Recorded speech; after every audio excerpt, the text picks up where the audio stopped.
Lonely Boy mistakenly teleports to another world and gets the most epic skill, healing. In a high school, we hear the usual gossip making its round about a duo who are apparently a match made in heaven. The hype behind their presumed relationship is so large that even the classroom simps have to admit defeat. We finally get to see the famed pair and are introduced to the student council president, Inokami, who is walking confidently down the hall and proclaiming her plans to maintain order in the school, while the Beka simp Kazuki walks behind her, excited that he gets to be so close to a girl. But even if he is a simp, he's at least got hoes and a pretty face. But the same can't be said for Usado, who is such an ugly loser that he got the opening spotlight stolen from him in his own anime. He is just your average high school boy with zero friends and zero hoes, so the only thing of interest that happens to him all day is finding a fallen nest of baby birds. He may be an outcast, but he is at least a kind one, so he helps the birds back into their nest and says they can pay him back later if they want to. But then he realizes that he is talking to a bunch of baby birds and leaves before he gets any weirder. He envies all the other impressive high school students and wishes he could be like them as well, or at least get some friends so he doesn't have to talk to birds all the time. Usado decides it's time for him to go home, but his luck keeps on getting worse as when he goes to his locker, he finds that someone has taken his umbrella. He spots another one over by the wall, and for a moment he thinks about just snagging it and leaving its owner stuck here, just like he is. But then again, so far being kind is the only remarkable trait he has, so he decides that he will just wait out the storm instead, as he takes his seat and accepts his fate of being stuck here. He sighs that it would be so much easier for him here if he could just use magic to just blow the rain away, but things don't work out so conveniently for him. And the rain must have taken his comments personally because several hours later, it is still pouring strong and is even raining slightly more as a little FU to Usado. While he is wondering what he is going to do, he hears a voice come around the corner and finds Inokami is still in school. Normally, everyone would have left school hours ago, so she asks what he is still doing here. But this is the first time he has ever been this close to, let alone had a conversation with a girl, so he is stumbling over his words like an idiot. She manages to piece his half sentences together and realizes that he must be stuck here because he doesn't have an umbrella. However, it is almost the school's lockup time, so the gates are going to be shut soon. Usado takes the hint and decides to just run through the rain, even though it definitely means he will get soaked. But Inokami stops him because it wouldn't be right for the student council president to let a student get himself drenched while she has an umbrella in her hand. But just as Usado was about to get the chance to share an umbrella with Inokami, Kazuki shows up and offers Usado his spare umbrella, which he keeps in his bag for occasions just like this. This move successfully cucked Usado and dashed any dreams of physical contact with Inokami, but speaking of which, Inokami asks if Kazuki knows Usado since he is being very friendly with him. They are apparently in the same class, but remember, Usado's friend count is a total of 0, so Kazuki must have really put some effort into learning all of his classmates' names. This is the first act of kindness that Usado has ever experienced, so even though he didn't get alone time with Inokami, it seems that he has managed to raise his friend count to 1.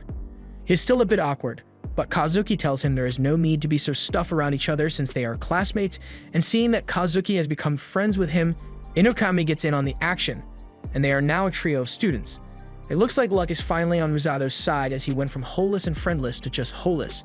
He gets to walk home with the popular kids, something all the other students would kill to be able to do, so he is finally doing something interesting. On the walk home, Usado talks about how he had thought Kazuki would be more of a ladies' man than he is since he is always seen talking with the girls in class, but the hoes just flock to him. There's nothing he can do about being good looking. Usado also thought Inokami would be far more unapproachable than she actually was since she is revered as a goddess by all the students. If she so much as sneezed in class, her snot would be bottled up and sold on eBay for $1,000. So getting to talk to her like this is still jarring to him. Just to get out of the way, Usado asks if they happen to actually be dating like the rumors say, but they deny it and say they are just around each other a lot, so it is natural that those kind of rumors would be spread. With that cleared up, Inokami asks Usado if he has any plans for the future or anything, but he hadn't really thought about it up till now. Kazuki finds it a little weird since she also asked him that question a while ago as well, but she brushes it off as just curiosity since she has no real hopes for her future. Basically, anything she tries ends in success without much effort, so she lacks any real ambition for her future and doesn't feel like she fits in here. She is literally suffering from success. While Usado has never really tasted success, he definitely knows what it feels like to not fit in, so maybe they are not so different. The three continue to walk when Kazuki and Inokami stops in their tracks because they claim to have just heard something that sounded a lot like church bells just now. They can hear as clear as day, but Usado doesn't hear anything because he's being sidelined by the isekai forces. He gets closer to them to see if they are alright, and thus it gets pulled into the isekai portal, even though he was never actually meant to be there. The magic circle beneath their feet is about to teleport them, and they have a wide range of reactions from Kazuki's confusion to Inokami's utter excitement, and Usado who gets cut off in the middle of what he was saying. Usado later opens his eyes to find himself in a palace before a king. After the initial shock of the situation, he asks Kazuki what is going on and why they are in such a strange place. But while their brains are still processing, Inokami is practically drooling from excitement as she realizes this is a fantasy and she's loving it. The king notices that they have all finally awoken, so he starts talking, but gets cut off by Kazuki, who rightfully wants to know what is going on here. A guard tells Kazuki that he is being impertinent towards the king, but the king is fine with it since he did just basically kidnap a bunch of kids. He apologizes to them, but asks that they at least hear him out before they make their judgments on what to do from here. He introduces himself as King Lloyd of the Linger Kingdom, and Inokami is only getting more excited as he talks. He goes on to explain that they were summoned to his kingdom as heroes, and Inokami has a minigasm on the floor from the sheer excitement. The king of demons had laid siege to his kingdom, and with a combined effort, they were successfully able to repel him for now. But since the demon lord is surely strengthening his army right now, they probably won't be so lucky next time. Thus, they decided it might be necessary to take drastic measures and turn to the forbidden spells of ages past that allowed them to summon heroes into this world with the potential to oppose the demon lord. That is a very plausible story, but Kazuki is missing the part where that became his problem. He was just living his life a moment ago, but now he's being asked to fight some demon lord and he's supposed to just be okay with it. He had a good life and a family that he loves, so he wants to be sent back to his world. But the king apologizes again and tells him that the summoning spell only works in one direction, so it isn't possible to send them back right now. This isn't good enough for Kazuki, who gets even angrier. But then he gets reminded that he is surrounded by armed guards who serve the king, so picking a fight here won't get him anywhere. The king gets down from his throne and walks up to 3 before kneeling before them. He swears that he will find a way to send them back to their original world in the near future. But in the meantime, he asks that they lend him their power to help save his kingdom and its people. Inokami calms her excited for a bit and asks the king why he keeps referring to them as heroes, even though he has no information on them, so he has his assistant, Welsi, explain. The hero's summoning magic circle contains a spell that seeks out individuals who could be potential heroes, which is why they would hear a bell sound before they are summoned. But that just means that while Inokami and Kazuki were the intended target, Usado just got dragged along for the ride and isn't a potential hero. We cut to the magic aptitude evaluation that they will be taking, and Welsi instructs them to place their hand on this magic orb to determine their attribute and its strength. While Inokami is taking her turn, Kazuki asks Usado if he really isn't angry about the way things turned out for him. Not only was he summoned here against his will, it happened by accident too. But luckily for him, the king actually accepts responsibility for his actions, and despite the likelihood that Usado might just be a regular dude, he is still being treated well. Besides, Welsi told him that there is still a chance that he might be able to use magic after all, so he might as well try. Usado is taking this a lot better than Kazuki was expecting, and then there is Inokami, who is still itching to get her grubby little fingers all over that ball. Once the preparations are complete, Inokami places her hand on the crystal ball, and it begins to glow with a brilliant yellow. This is indicative of the thunder element and also reveals that she has a huge mana reserve. Next up is Kazuki, and once he touches it, it begins to glow pure white, and this is one of the more rare abilities because only a few people can wield it. Light magic is the natural weakness against demons, so it will be a powerful asset in a war against them. Last up is Usado, but he doesn't have all that much hope that he'll be powerful. He just wants an ability that will allow him to be useful to his friends. He touches the orb and it begins to glow with a beautiful emerald green color, so he asks Welsi what it means, but she's freaking the hell out and grabs him to go inform the king of what has just happened. She bursts into the throne room to meet the king and he asks what happened. She says Kazuki and Inokami both have great magical aptitude, but the real issue is with Usado's magic. The king doesn't understand what the big deal is and jokes that it wouldn't even be that bad if Usado's magic was the dark element. But Welsi mentions that his aptitude test showed green, and the king's face immediately goes to, oh shit, this is bad. With how they are reacting, Usado wonders if he might be radioactive or something, but it is something much worse than that. The king starts making plans to relocate Usado somewhere else for his own safety. Usado asks if his ability is really that rare, but there is actually someone else who has it, and that is the problem because she is major bad news. And as if on cue, the woman they were talking about bursts into the throne room. Everyone who knows her has a look of fear on their face, but Rose is just being diligent in her service to the king. She was supposed to be on vacation right now, and she decided to come in and check on the status of the summoning ritual. She spots Usado there and asks if he is one of the heroes, but the king, trying to draw her attention elsewhere, says he is just a random kid who got caught up in the summoning ritual by accident.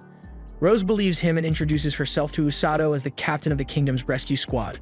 Wellesley then redirects her attention to the crystal ballroom where Inukami and Kazuki are waiting, so Rose begins to leave, much to the relief of the king.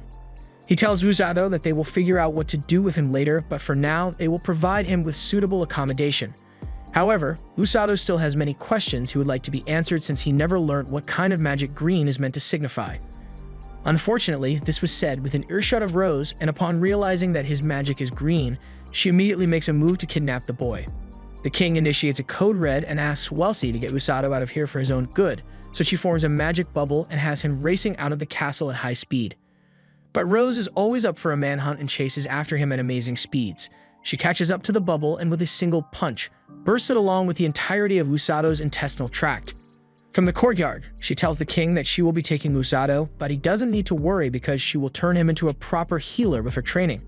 The king can do nothing but watch as Usado gets abducted, and the news is later broken to Inukami and Kazuki.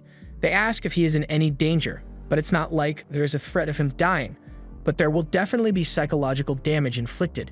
Green signifies healing magic, which is extremely rare for one to possess, so Rose, as a healing magic user herself, took Usado to train him on how to use it. The only problem is that her training methods are a little, well, they violate OSHA regulations, health and safety requirements, and break a few restrictions of the Geneva Convention. Usado learns from Rose that his ability is that of a healer, so she plans to train him to become one, which is why she brought him here. She calls on the boys to meet Usado, and in an instant, he is surrounded by 5 big burly guys and pinned against a wall. All that's missing now is a camera and a white couch. Rose roundhouse kicks one of them and says they shouldn't scare Usado, so she carries on with her explanation.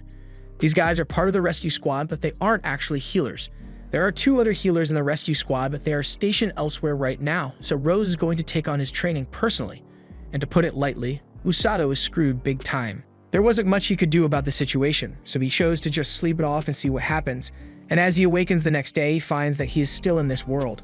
The other members of the rescue squad who are currently getting breakfast ready come into the room and tell Usado that he has visitors here to see him.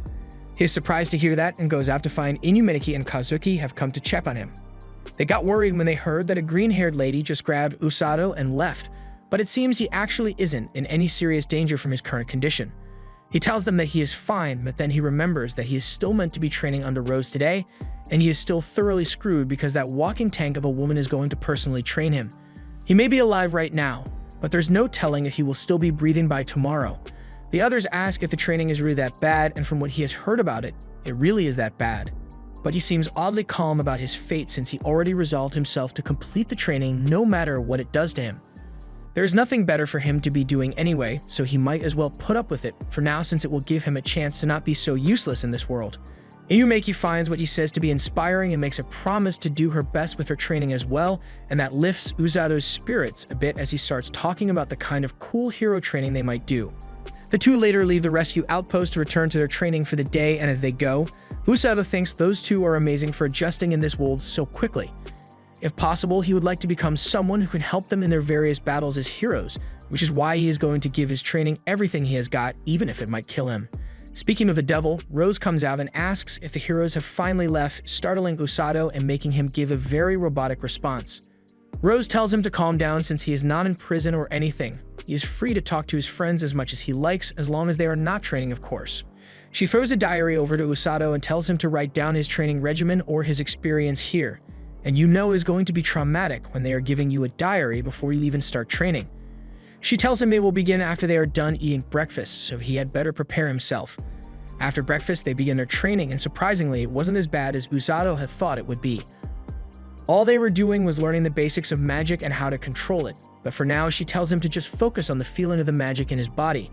Next, she asks him to read this thick-ass book, but he doesn't know how he is meant to do that when it is written in a language he doesn't understand. But she tells him to just take a look at it before he starts complaining. He opens the book and realizes that he can actually understand it despite having never seen this language before, and Rose attributes that to the translation spell that is cast automatically on anyone who gets brought into this world by the hero's summoning. She points to the first page of the book and shows him the location of the kingdom of Linger on the map, as well as the location of the demons. And the kingdom is literally right next to the demon's front door, so the next time they decide to go on the attack, Linger is going to be the first to be attacked. She leaves and tells Usado to finish reading that book because it will tell him everything there is to know about this world and the nations in it. This part of the training wasn't so hard, but then day 2 came and he was made to run. He doesn't know how this was meant to help him with his magic, but he ran until his muscles gave out due to soreness, and once that happened, you think he got to rest. Nope, Rose just slapped the shit out of his legs with healing magic until he could move again, and then told him to keep on running. He's going to run until he drops dead today, and after he dies, she will revive him with healing magic so he can keep running some more. This is the trauma the diary was meant to document. By day 4, Usado was training with the rest of the team out in the fields, and while he has gotten better since day 2, they are still passing him easily, so he has got a long way to go. He continued to run into day 5 and then day 6 until he slipped and fell in the rain.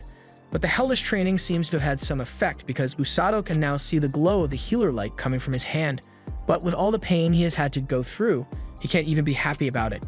On the 7th day, there was still no rest for Usado as he was forced to run till his body gave out yet again, and on top of that, Rose kicked him in the butt with force that can split a tree in half.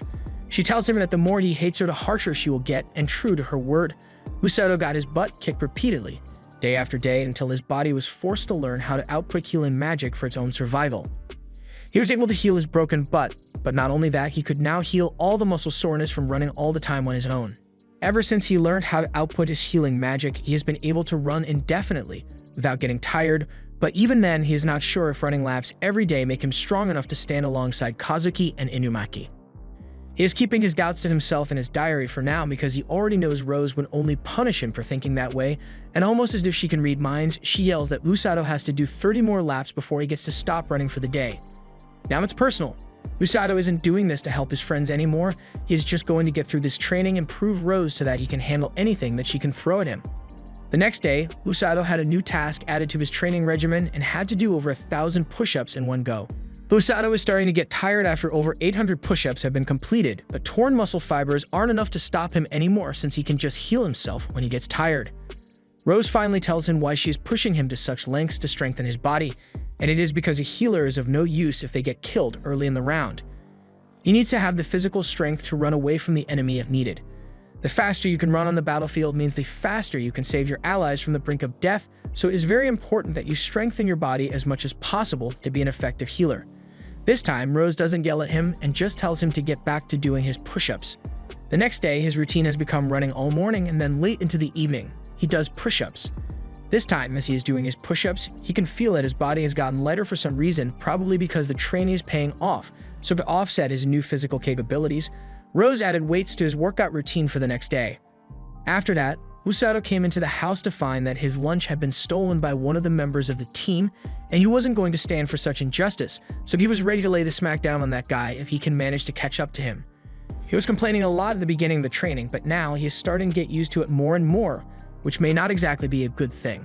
A week later, and 21 days since Usado began his training, Kazuki and Inumaki pay him a visit. They are led to his training ground, and they are shocked by what they see. Usado is doing push-ups, but these are absurdly difficult push-ups with the added weights of a 10-ton rock and Rose sitting on his back.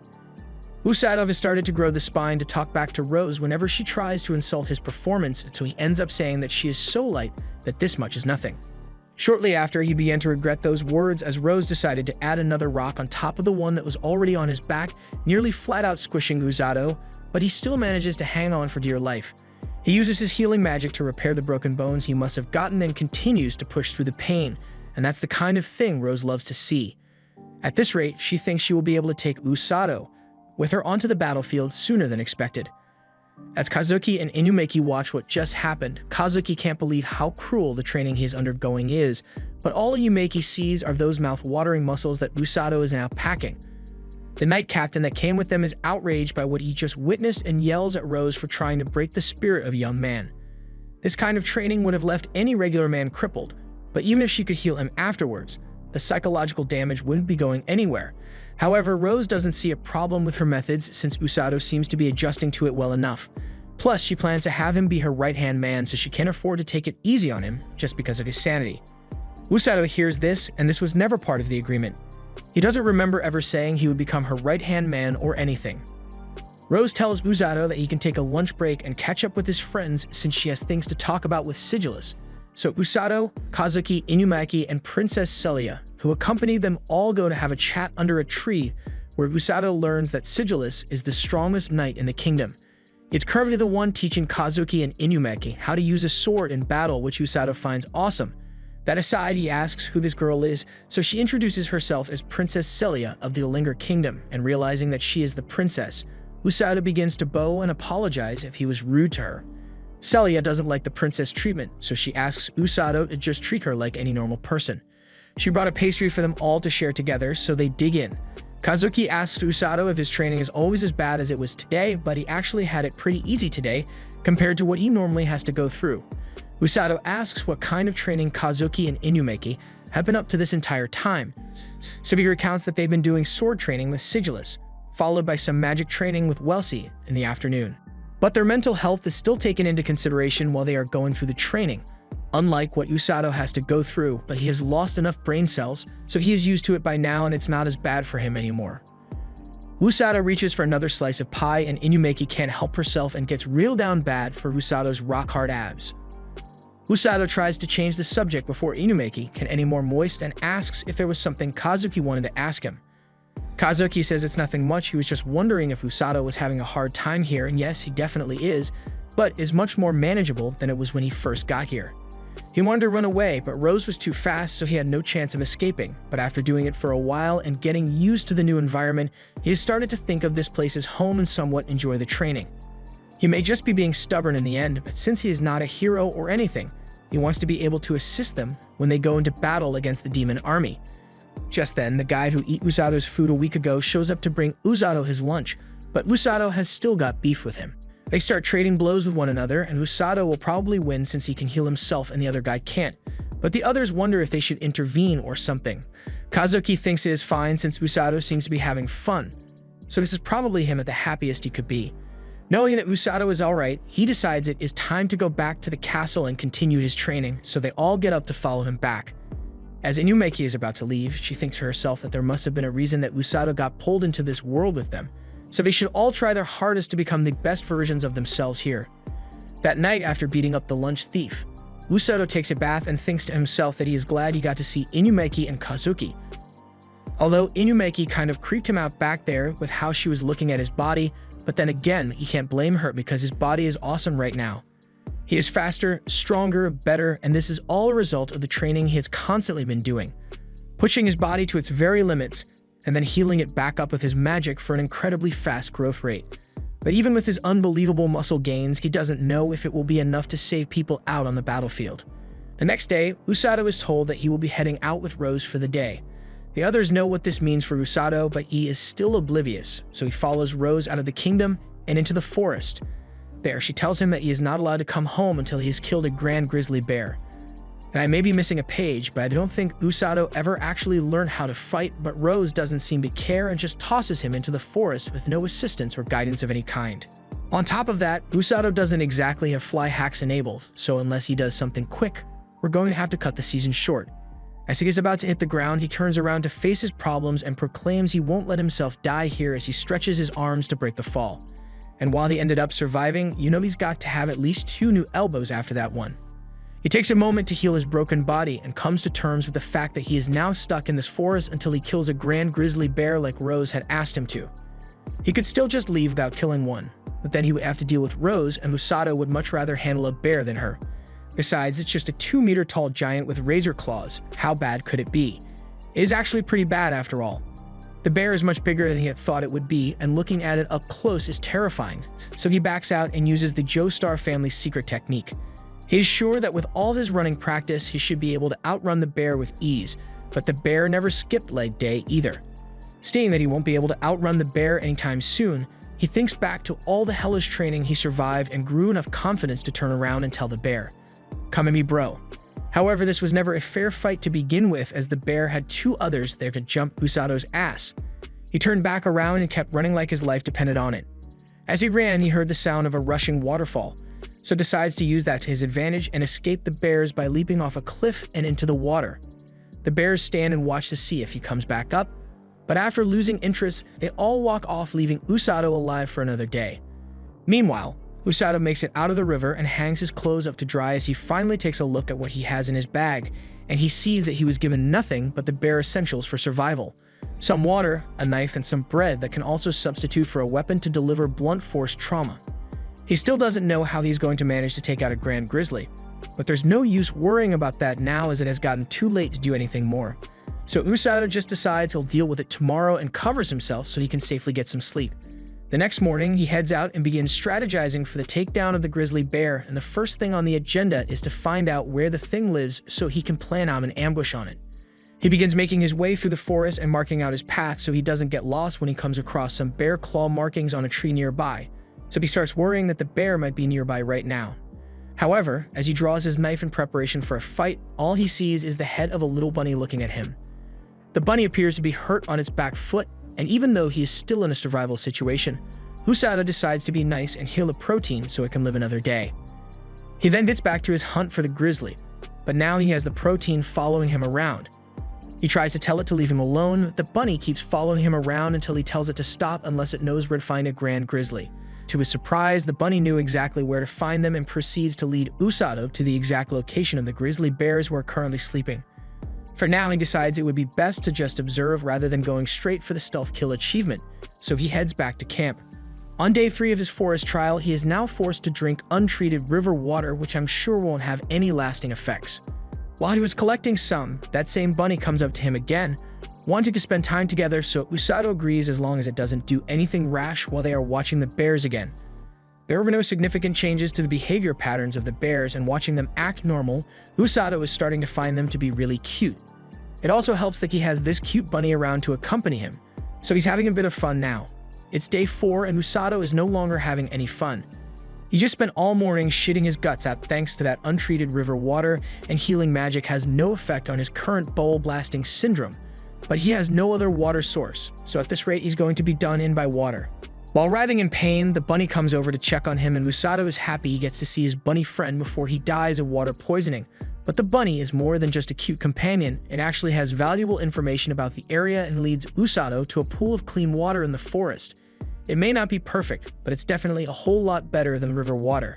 Just then, the bunny starts acting really weird and climbs up into a tree to escape for some reason. Usado doesn't know what is wrong, but he assumes it can't be anything good, so he gets into the tree with the bunny. It must be sensing that a predator is approaching, but what kind of monster could be making it react so strongly while it did seem to care while they were watching the grizzly bears? He gets his answer soon after as he sees this giant snake just cruising through the forest while looking for something to kill. This wasn't in the forest guidebook, but even he can tell that he must never go near that thing if he hopes to be able to survive this forest. As the snake passes, he breathes a sigh of relief and goes back to his normal routine. 4 days have passed since he encountered that giant snake in the forest, and he has finally started to get over the fear that it caused. He has kept on watching those grizzly bears and still finds them really cute, but the fact still remains that if he doesn't kill the grand grizzly, then Rose won't let him go home, so he is inevitably going to need to kill that bear sooner or later, so he decides that he will finally do it tomorrow. Tomorrow comes and his bunny friend keeps pleading with him not to go right now, but Usado needs to do this no matter what.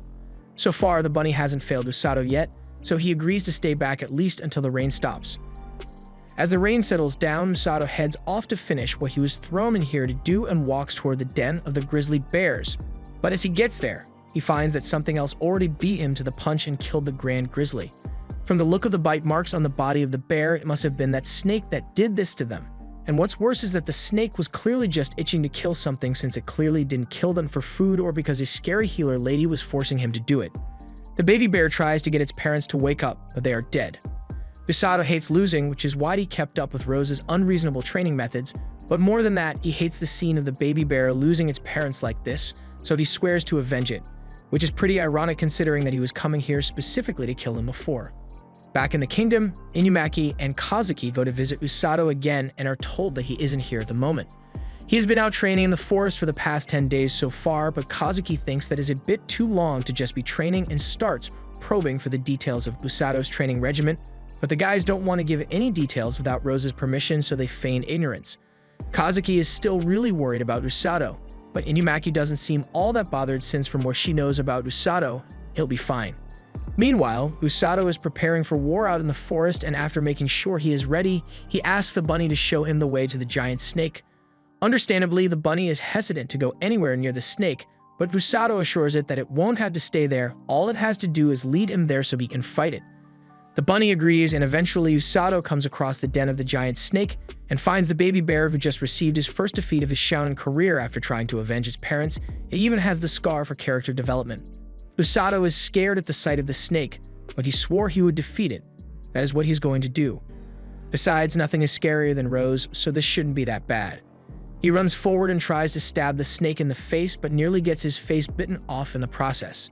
He manages to evade and stab the snake in the eye, successfully creating a blind spot for further attacks. However, the snake anticipated this and lured Usado into a trap for it to bite into its arm. But just as the snake thought it had won, found out that Usado has his second health bar.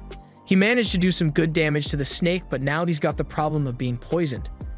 Luckily, his bout of dysentery from earlier taught him a valuable lesson on how to deal with poison as a healer. If your insides have been affected, then just use healing magic to replace your insides. Having neutralized the effects of the poison, he runs forward to attack once more, and the baby bear is already on its power-up arc as it holds the snake in place, allowing Usado to get on top of it and bring it down with a skull-cracking punch. He then drags that spear through its brain until the snake finally stops moving and he believes the battle has been won. Usado collapses on the ground and gets approached by the bear, who has now reached to become friends with my former enemy Shaun and Arc. It is grateful to Usado for avenging its parents, but Usado can't heal any of its injuries since completely replacing your insides takes a lot of magic power to do, so he can barely move anymore. Just then, the snake revealed that it also had a second health bar, and with Usado not being able to move, he curses Rose's name as he is about to be killed. But just before he dies, Rose comes crashing down from the sky and finishes off the snake by caving in its skull. Usado is confused why she is here, but Rose has been waiting outside the forest this entire time in case something bad happened. And that bunny that was following Usado around was actually her pet all along. She never actually expected him to win a fight against a grizzly. Even the best of the kingdom's knights wouldn't be able to handle one alone, so she just wanted him to gain experience by fighting a strong monster. But then this demon snake showed up and ruined it. It was a modified monster made by the demon army during their last invasion.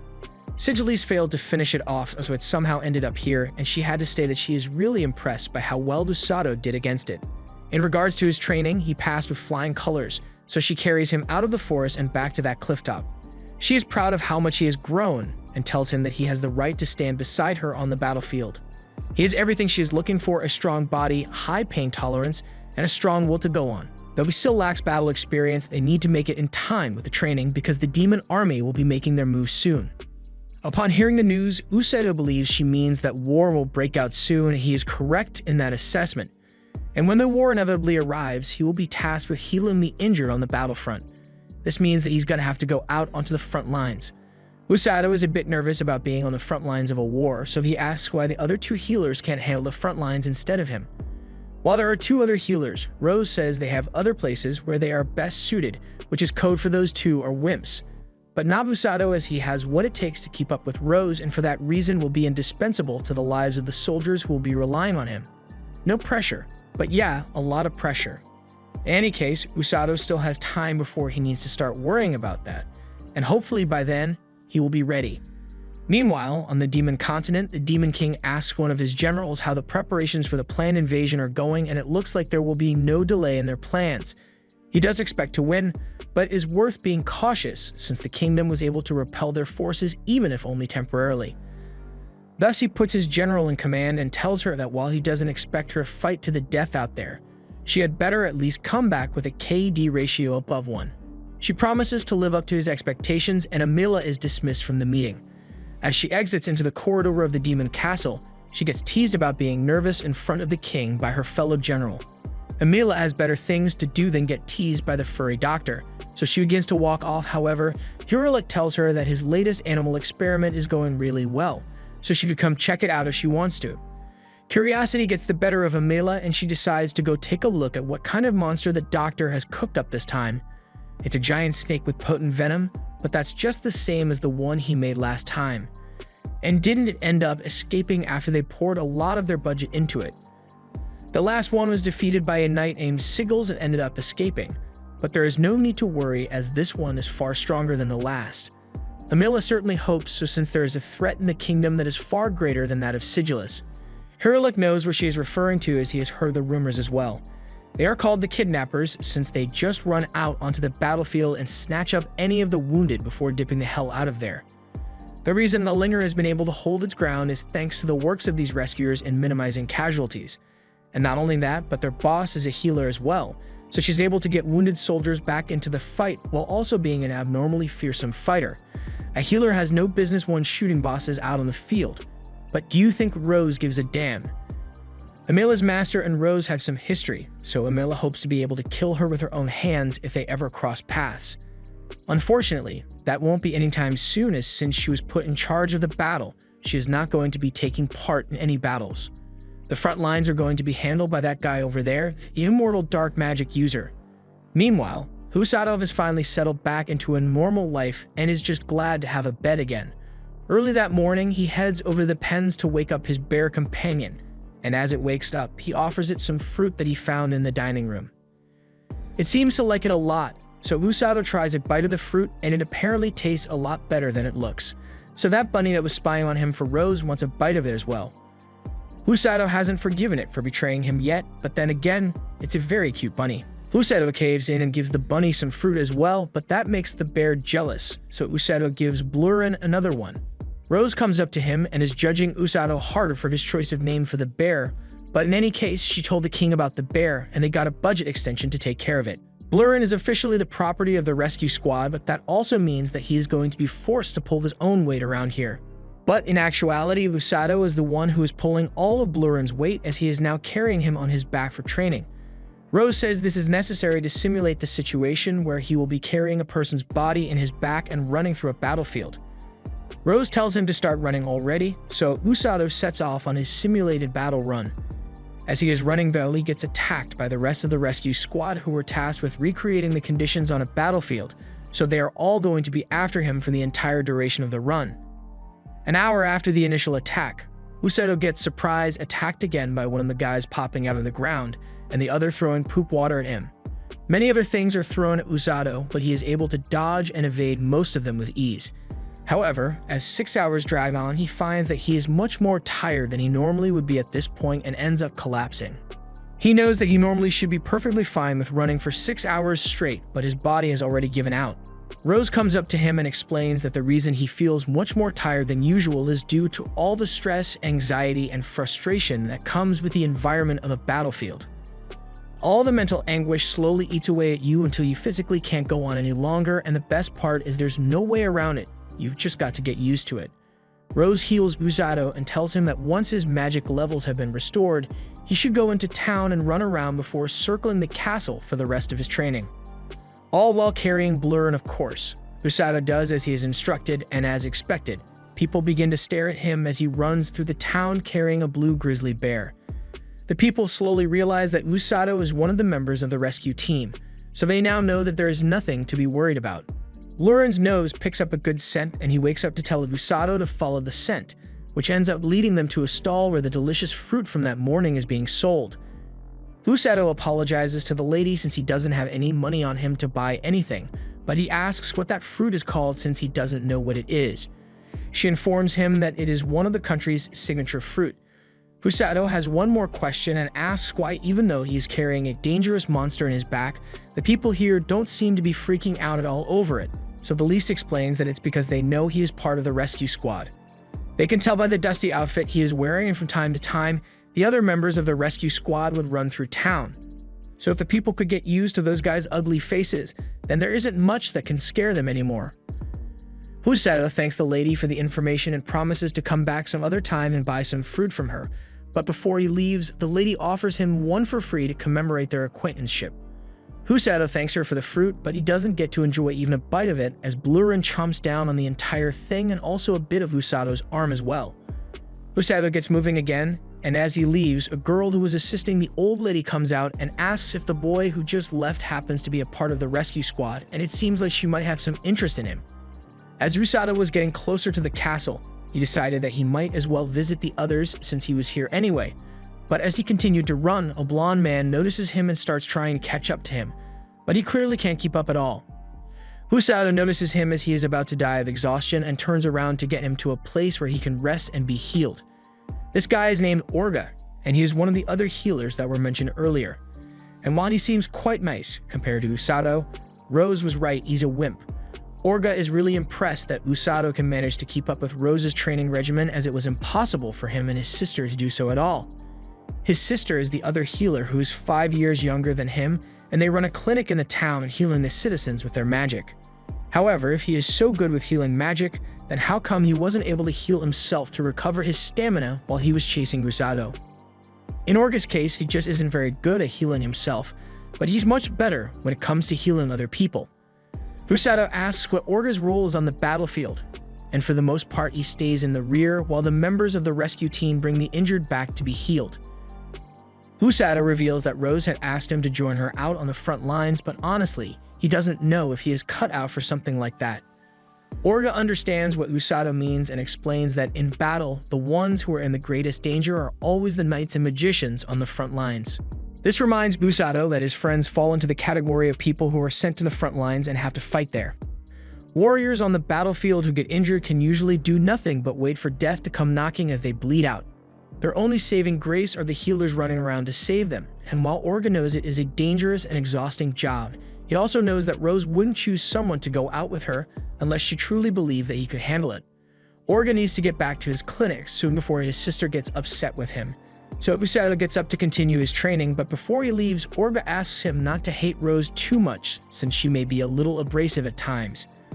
As Usado leaves, Orga's sister Yuru shows up and scolds him for leaving without her since he has the stamina of a 5-year-old.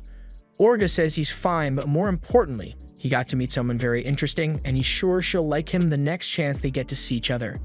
Usado makes it up to the castle and is worried that Blurin won't be allowed inside since he is a monster, but to his surprise, the king already gave permission for him to go in with the bear. Usado enters the castle and finds Inumaki training with some of the knights, so they sit down to talk. Usado starts narrating the story of what happened to him while he was training but Inumaki is too distracted by how fluffy Blurin is. She asks if it is okay to pet him, and Usado says it's fine, even if she gets her hand bitten. He can just heal her afterward. Inumaki reaches her hand out to pet him, and she indeed gets bitten. After Usado heals her, she asks if he came all the way here just to visit her, trying to get a tsundere reaction out of him, but he really did just come here to see her. Kazuki as well, but it seems like he's not here right now. He went out with Sigillus and some of the other knights to gain experience in the forest, so when he gets back, it will be her turn to go get experience.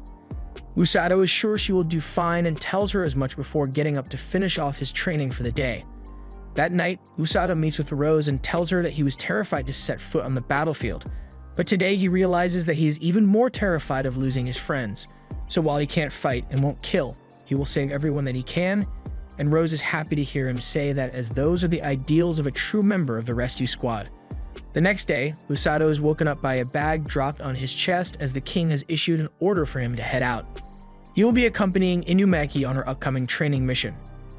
As they head out, Usado asks Rose why he needs to accompany Inumaki on her training in the first place. After all, Kazuki had someone as powerful as Sigillus accompany him. She tells him that he was actually meant to join Kazuki as well, but at the time he had just returned from his forest adventure, so she refused the king's request. However, the king sent another request for a healer, and she couldn't exactly deny his request twice, so Usado needs to go now.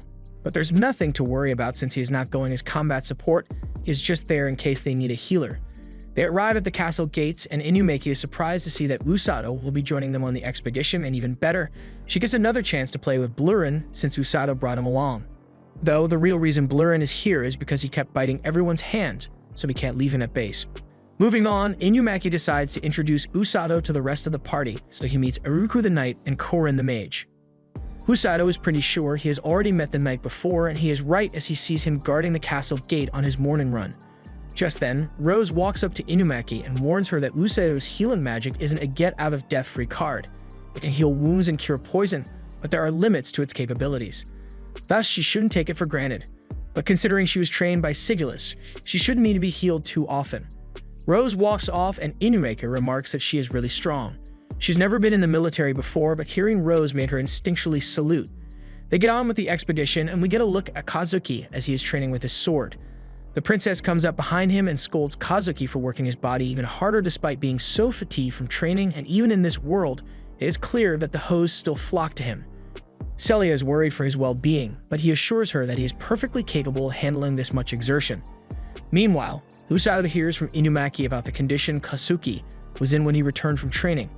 He was worn out from battling monsters while he cleared the forest, but he said the battle experience was worth the pain, and now they are going out to do the same thing. Usado recalls what happened last time he was in that forest, and he wonders if Blurren misses his home after being gone for this long. But speaking of Blurren, Inumaki asks if he will be waking up anytime soon, because if not, she wants to pet him. Normally something like that would be fine, but with how her hands were wriggling, I'm pretty sure we can classify that as a crime. Usado is not about to let Blurren get fondled in his sleep, so he smacks Inumaki's hand away repeatedly. She can't believe Usado is being so cruel to her, but really, she's the one to blame for acting creepy. All the commotion ended up waking Blurren up, and as he is now conscious again, Usado lets him down so he can walk on his own again. However, I'm not sure if you can call that walking. Seeing that Blurren is still really sleepy, Inumaki seizes the opportunity to offer him a piggyback ride so she can get some consensual physical contact. And while she doesn't get to feel his fur, I have to ask, was it worth it? Usado ends up having to heal her, and they continue the journey while he asks her to save the dangerous stunts for when they are in actual combat. And soon after, combat arises as Korin locates multiple entities up ahead. Uruku asks if it is monsters, but no, it's something much worse. People. Realizing that they've been found out, the bandits come out, upset that their plan to ambush the party has been ruined. They yell for the party to hand over all their valuables, but Uruku refuses to do so. The bandit leader isn't exactly giving them much of a choice and threatens the group with the large number of bandits that they have present. Meanwhile, Usado is what these idiots are up to because they are clearly trying to be bandits, but they don't seem very intimidating to him. The same goes for Inumaki, who is just excited to finally get her fantasy bandit fight. The bandits take a closer look and realize that the group have a blue grizzly with them, and while the rest of the bandits want to do the smart thing and run, the bandit leader urges them to stay since it is just a baby blue grizzly. They may even be able to capture it alive and sell it on the black market if they're lucky.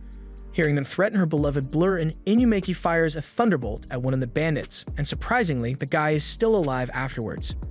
Usado praises her for her control in her blast and tells her she's free to go wild. If any of the bandits get hurt really bad, then he will just heal them so they don't die. Thus, Inumaki proceeded to electrocute all the bandits, leaving just their leader standing. While Uruku is fighting the leader, Korin detects something else coming their way, and it is pretty fast too. So before Uruku can react, they are hit with a stampede of boars. These monsters usually live much deeper in the forest, so for them to be all the way out here, something really bad must have happened. Blurren steps out to defend Usado, but that leaves Inumaki open to be attacked, so to save her from a painful death, Usado uses his body to protect her and gets flung several feet into the air. He uses his healing magic to regenerate all the damage that they are surely going to take from this fall as they crash through trees and off the side of a mountain into a river. He remembers that he's been in this river before, so he knows there's a huge waterfall up ahead and warns Inumaki to brace herself. Usado opens his eyes to find Inumaki standing over him and trying to move his body to safety, but there was no need for all that since Usado already healed himself and was just resting after he dragged Inumaki out of the river. In any case, he wants to heal that cut on Inumaki's face before they do anything else, and she apologizes for having things come to this while they were out training. Usado says it's fine, and if he had to be stranded with anyone, then he is glad that it was her. But still, he never would have imagined that he would end up back in this forest so soon after he left. Inumaki is confused by what he means, so Usado explains that he got yeeted into the forest a while back, so he knows that it is full of monsters even more powerful than the boars that got them into this mess. They lay out everything they've got on hand, and unfortunately, they lost most of their rations and supplies, so they're in a pretty tight corner when it comes to food and water for the night. Inumaki asks why they don't just escape the forest right now, but from the look of things, it will be dark soon, and it might rain, so trying to leave the forest through all that might be a little difficult. For now, they should try to find a safe place and set up camp for the night. Last time he was in the forest, he would just sleep in the tree branches, but Inumaki has never climbed a tree before since her family would never let her have fun. As a compromise, Usado suggests that they head into a cave instead, as it will shield them from the rain as well.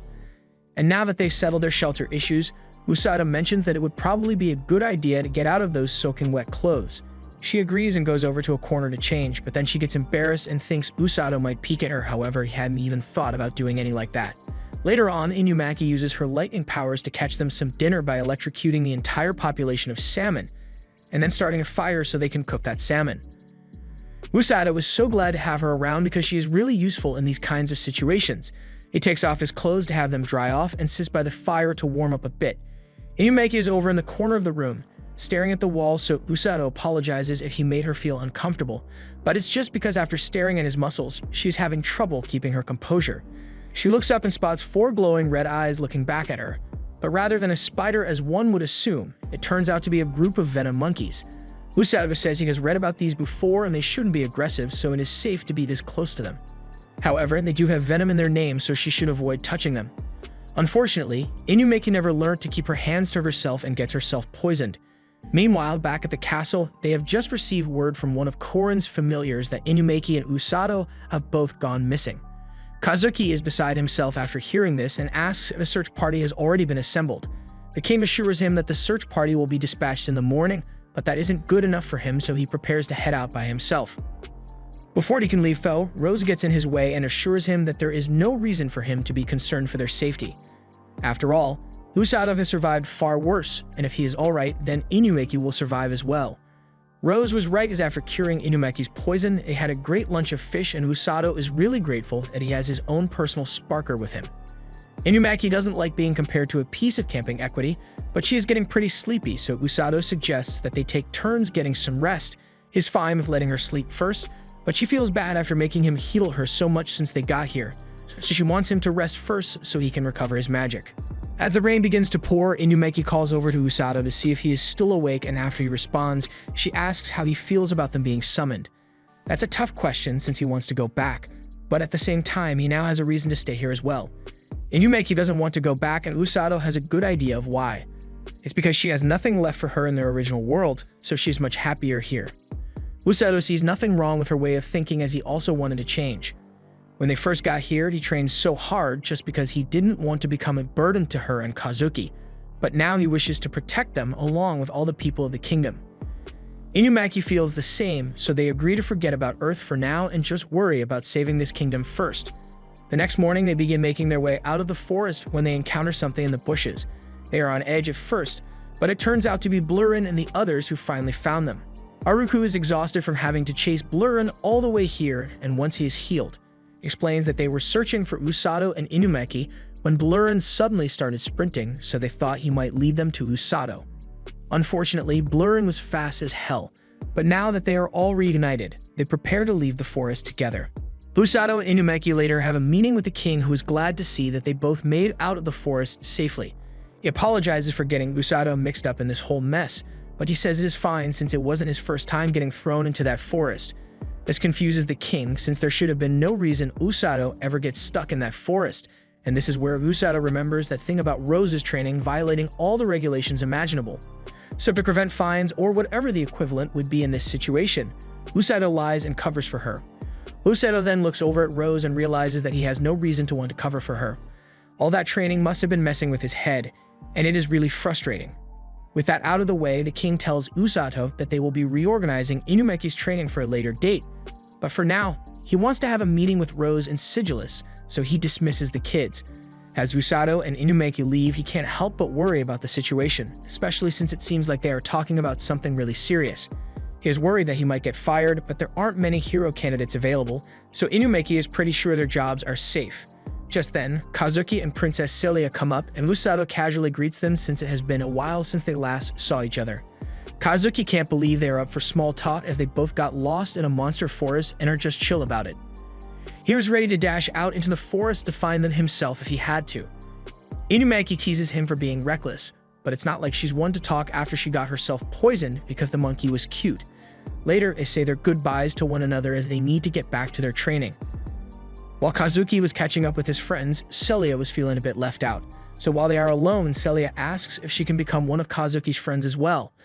If it's not too much to ask, she would like him to refer to her by her first name instead of as the princess, and he's fine with that. While the king is having his daughter rizzed up, he is in a meeting with the generals as they give a report on what they learned from interrogating the bandits. The bandits were crossing the plains when they noticed that there were far fewer monsters than normal in the forest, and soon after, they were attacked by that herd. If what they said is true, then it means that the monsters are fleeing something in those plains, and whatever it is, it's not going to be good. They believe it may be the Demon Lord's army, and unlike their last battle, the Demon Army is likely going to call in all the troops that they have available for this war. For that reason, they have to be ready to go to war at a moment's notice, so Sigillus is tasked with getting the troops prepared. After Sigillus has left the room, the king tells Rose that he has a request for her as well. Normally, he wouldn't ask the head of the rescue squad for something like this, but they are in desperate times. He wants Rose to go to the front line and check how far the demon army has advanced, but it's only natural to assign the task to her since she is the fastest person in the kingdom. Before she goes, he has one more thing to ask of her, and for this, he gets down from his throne and asks her to consider returning to her post as the battalion commander. She shoots that down real fast and says she will never return to her post again. The guilt she bears is far too great, and she still hasn't forgiven herself for the lives of her subordinates that she lost. The scar on her eye will never let her forget, and the memory serves as a constant reminder that once you're dead, you die. That is why she created the rescue squad, and it has definitely been a great help to the kingdom by saving the lives of dying soldiers on the battlefield. And now she has finally found someone who can stare right in death's face and yell psych. Usado is truly her perfect healer, so she is determined to train him until he is a better version of her. That aside, she is going to be carrying out the recon mission as requested, so the king tells her he is counting on her. That night back at the rescue squad base, Usado comes back in from feeding Blurin and finds a letter for him on the table. Rose had left it for him while he was out, and he is worried because this can't be anything good. He opens the letter and finds instructions saying there will be no training tomorrow, and instead, he is to deliver the enclosed letter on the table to the location marked on the map. He asks if any of the guys know where Rose went, but she didn't tell them much before she left. Meanwhile, through the pouring rain, the demon army is building a bridge to facilitate their invasion plans, and Amira is really enthusiastic about her role as commander here. However, Black Knight finds it to be cringe and tells her as much. Amira doesn't like his attitude, so even though they were equals before coming out here, she makes it clear that she is the commander here, so he has to listen to her orders. Black Knight doesn't really care and just walks away to wait until the bridge is completed. Herula comes over to see how things are going, and everything seems to be going according to plan, as in a few short hours, the bridge will be complete, and they will finally be able to begin their invasion of the kingdom. Just then, Amira receives a report from one of her soldiers that there is someone on the other side of the embankment. It is most definitely a scout for the kingdom, but she says it is fine to leave him alone, especially since by the time they get back to warn the kingdom, the invasion would have already begun thanks to the progress they've made in the bridge. However, moments later, a whole ash tree is chucked into the bridge, and it is knocked into the river. Amira is having trouble processing what just happened, as there should be no way a single person can throw a tree that far. But as she looks up at said person, she sees Rose standing there and is enraged. Rose just smiles as she has had down what she came here to do, so she goes, "I'ma head out." This was meant to just be a reconnaissance mission, but at least she was able to buy the kingdom a few more days by destroying that bridge.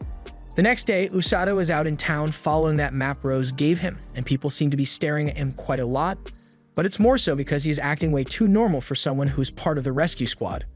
Usado happens to pass by that fruit stall he saw last time, and he would like to buy some fruit, but he still has somewhere to be, so he says he will come back for it later. He makes it to the location on the map and walks in to see if anyone is around. Yururu comes out to greet him and recognizes the rescue squad uniform, so she realizes that Usado must be the guy Orga was talking about last time. This is the clinic run by her and her brother, and right now, Orga is busy examining a patient, but she tells him he is welcome to have a look if he wants.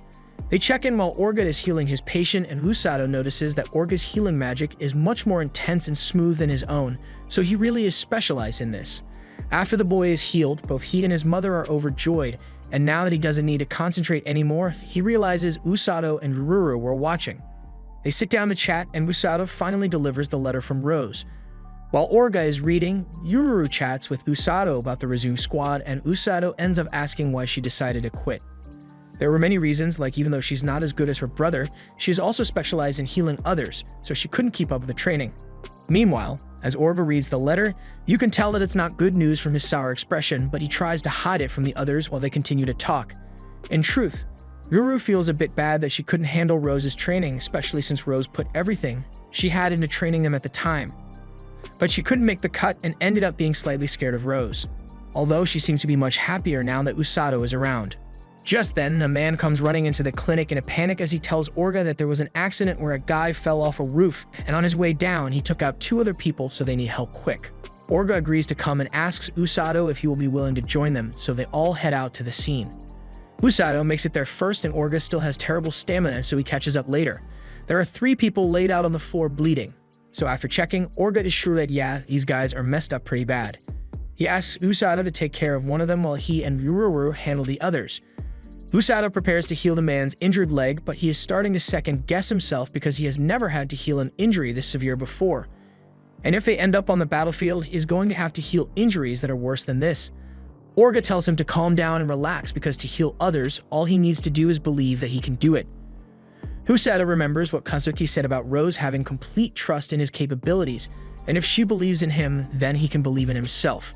They eventually manage to heal all the wounded people, and as they return to the clinic, Ururu and Orga praise Usado for doing so well in the situation, so they ask that he come by to help once in a while since they could use an extra set of healing hands. After Usado leaves, the mood turns serious as Orga informs Ururu that they have been called up to war as the demon army is approaching. There are no certainties in war, but Orga assures his sister that everything will be alright. Usado picks up that fruit he wanted and was about to head back to the rescue squad base, but he is suddenly grabbed by a little girl who says Usado is the only one that can change the future. She then proceeds to dump several time loops worth of trauma on Usado and then leaves. She can't just dump all that on him without an explanation, so Usado begins to look for her so he can get some context on what that vision was supposed to be, but she is nowhere to be found. The girl looks down at him from her room window, and she must have signed an NDA or something in exchange for that future info because she really doesn't want to explain things to him.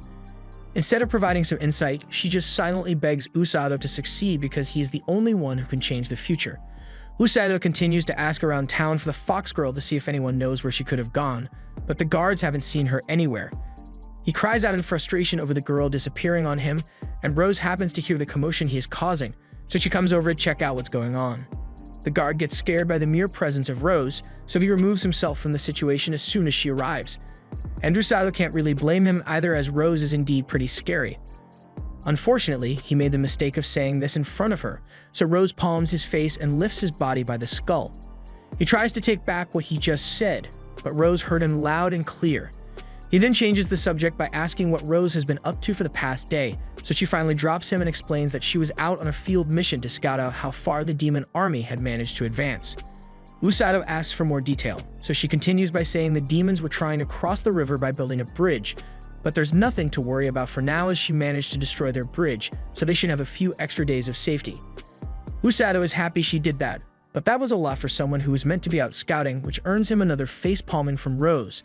As they walk back to the healing base camp, Usado tells Rose about the fox girl he is currently looking for, and Rose seems to know something about her, although they have never personally spoken with each other. About 2 years ago, the girl arrived in the kingdom by herself. She was only 12 at the time, but she managed to cross the wastelands while dodging the bandits and kidnappers that must have been coming after her. Usado can understand that bandits would attack, but why would people be trying to kidnap a random little girl? Since he is not from this world, he wouldn't know of the lore, but here, demi-humans are incredibly valuable to kidnappers in part due to their appearance, but also because they often possess aptitudes for rare and powerful magic. The part about demi-humans possessing rare kinds of magic gets Usado's attention, so he asks if that includes being able to show people visions, so Rose asks what he means by that.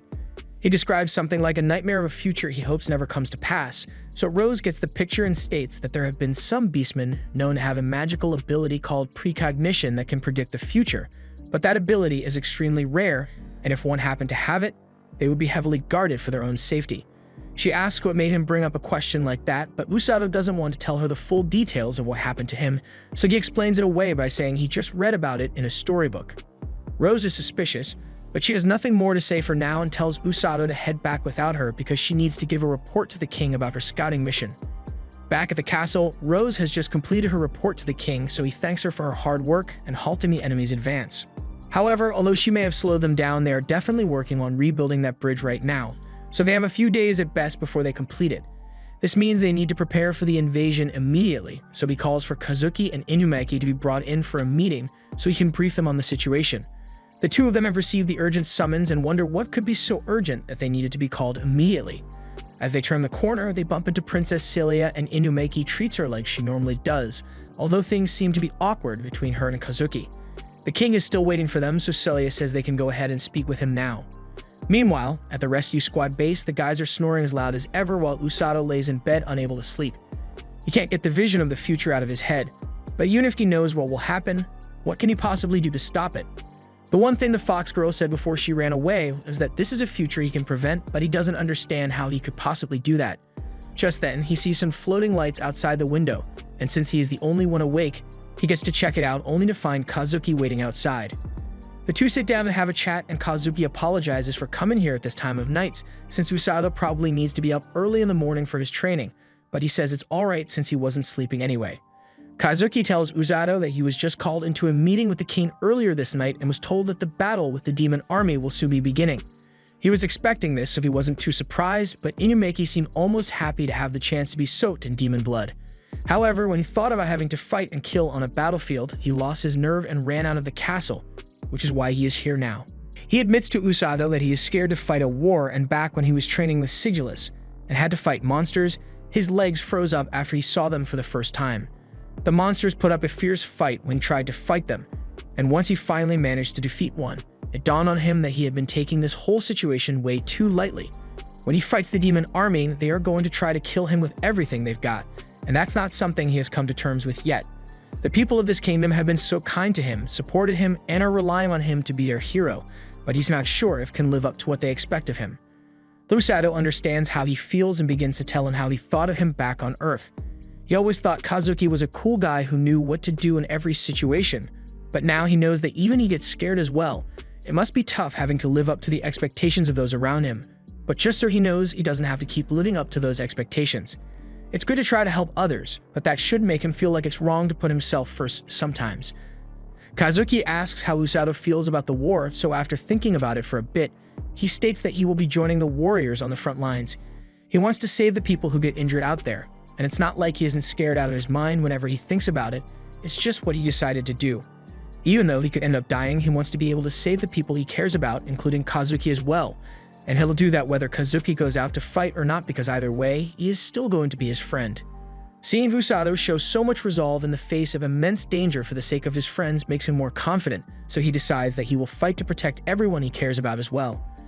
The two make a promise to each other to keep the kingdom safe, but then Usado realizes that everything he just said was hella cringe, so he just wants to forget about it. Unfortunately, Inumaki was hiding nearby the whole time and listened in on the whole conversation. She tries making fun of his speech to get a reaction out of him, but he's not in the mood and tells her to leave it for tomorrow. Besides, he knows the reason she is here is because she got worried about Kazuki and followed him here. She confirms as much but says everything worked out because Usado managed to convince him to fight for the kingdom. Although, Usado still kind of wishes Kazuki didn't have to fight in this war. Inumaki asks if the same goes for her, and he would rather she didn't put herself in danger, but her situation is different because she already made up her mind to live in this world for the excitement, so fighting is something she really wants. She realizes he is right and decides to end their chat for the night since tomorrow is going to be a big day. The next day, the king makes a declaration to his army that the Demon Lord's army has been sighted near the capital, so it is only a matter of time before they are invaded again. He plans to intercept the demon army in the grasslands. They managed to repel the demon army last time, but by now the enemy has surely strengthened their forces, so it won't be as easy a battle as it was last time. However, that does not mean all hope is lost, as the kingdom has also made efforts to strengthen its forces. They have heroes Inumaki and Kazuki on their side now, who have pledged to do their best to defend the kingdom. And they have also got the aid of the rescue squad that was crucial in preventing casualties during the last war. He is sure that people must still be worried, but he has complete faith that the kingdom will emerge victorious this time. Tomorrow the fight begins and they will win.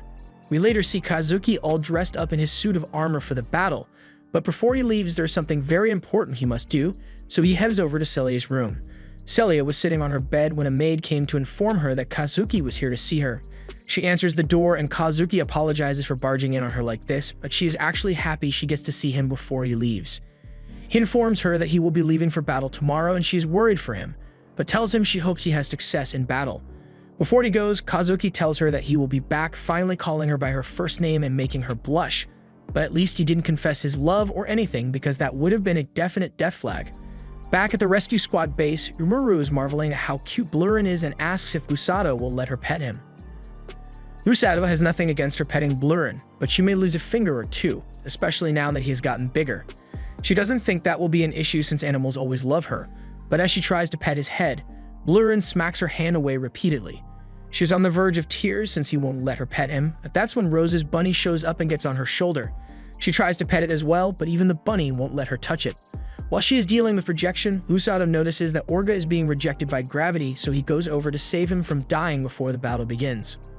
Orga thanks Usado and apologizes for all the trouble they are causing, but he doesn't really mind since Ruru seems to be really cheerful despite it all. Orga explains that she looks cheerful, but she's actually pretty nervous right now since it is her first time heading out into battle as well. She's just acting that way to cope. Just then, Usado gets called into Rose's room because she has something to tell him, but he's a bit nervous now because he has never been called up into her room before, so he's a little worried about what may await him in there. Usado heads up to Rose's room and she tells him they need to talk about something. She asks if he remembers what his role is on the battlefield, so he answers that he is meant to heal the injured with her on the front lines. He is right, but Rose says they won't be doing that at the beginning. The other members of the rescue squad will carry the injured to the rear at first, then they will heal them along with Orga and Ruru. Usado asks why they won't be in the front lines from the start, but she says there isn't a point to being out there so early since there won't be many injured people. And with all the chaos that is bound to happen, non-combatants are going to be easy targets. She also has one more thing to tell him for when he does head to the front. He's going to have to make sure he only heals people who need it, otherwise he'll just be getting in their way. Now that she has said all she wants to say, she presents Usado with a box and tells him to look inside. Within the box is a uniform she had made for him. It's made to help him stand out on the battlefield, and I've got to say he looks great in it. Rose has one more thing to tell him before they depart. Just because he can heal himself does not mean he is immortal, so he had better not take his life for granted. He never intended to die, but Rose tells him that she's known people who said the same thing and ended up dying anyway. If he does any of that self-sacrifice crap, and she will make sure she kills him with her own hands before the enemy can. Usado gets the point that she is trying to make, so he promises that he will save everyone, including himself, and that brings a smile to Rose's face. As Usado leaves her office, he still isn't sure what happened in that vision the Fox Girl showed him, but he knows what he has to do, which is to make sure Kazuki and Inumaki do not die. The long journey to the battlefield camp has begun, but it is taking far longer than Ruru had expected it to, since they haven't even reached the halfway point yet. They are heading out this far because they want to put as much distance as possible between themselves and the kingdom when they have to fight the demon army. At the front of the carriage, Usado is riding with Rose and asks what demons are like since he has never personally seen one. So she explains that they look more or less human, but they have twisted horns and tougher bodies than humans do, as well as larger mana pools to draw from. So they surpass most humans in ability. Rose asks if Usado is feeling scared now that he knows they are so powerful, but he already knew they would be dangerous to begin with, so this changes nothing. Besides, he already knows an even scarier monster that he is forced to deal with on a regular basis. Rose doesn't appreciate his comment, but instead of the usual beating, she just remains silent this time and continues leading the horse while having flashbacks to the last war. They look back at the time the king was addressing his generals before sending them into battle, and formally informs them all of the sighting of the demon army near the outskirts of the kingdom. So far, there have been no attacks thanks to the efforts of Rose, but there is no telling when casualties will begin to pop up, so they need to be ready. As a precautionary measure, they will assign guards to the merchants traveling outside the kingdom to maintain the supply chain, and he leaves the details of this measure to his generals to organize. After the initial address, Rose is met out in the hall and asked what she thinks of the recent movements of the demons. She can't be sure, but if she had to make a guess, she would think they are getting ready to begin an invasion on the kingdom. Although this is still just speculation since they don't know if they actually have enough forces to pull something like that off. Thankfully, with the king's orders, their forces are ready to be deployed at a moment's notice in the event of said invasion, but they hope it doesn't come to the point where that is necessary. Sigilus heads off to handle some of his army commander duties, and as Rose returned to hers, she thought to herself that it may be a good idea to get the rescue squad ready for deployment if necessary. While she was deep in thought, we see a girl run up to her and try to get her attention. The girl cries from the pain of Rose's gorilla strength punch, but Rose doesn't care for her tears and scolds her for interrupting her thoughts. The girl gets back up and starts walking alongside Rose as she asks if the demon army is really going to invade, but that just gets her another smack on the head because she was clearly eavesdropping on Rose's conversation earlier. All tries to be optimistic and says they just need to shove the army back and force them to retreat, but thinking so simply could prove to be a fatal error. They arrive at the base and All's squad greets her but can tell she looks a little pale, so they ask if something bad happened. That is when Rose states that she will be training them this afternoon, and they all instantly turn on All for causing this since they know she must have done something to make Rose want to train them. She starts making up excuses to get herself out of this mess, but the squad members aren't falling for it and start beating her up.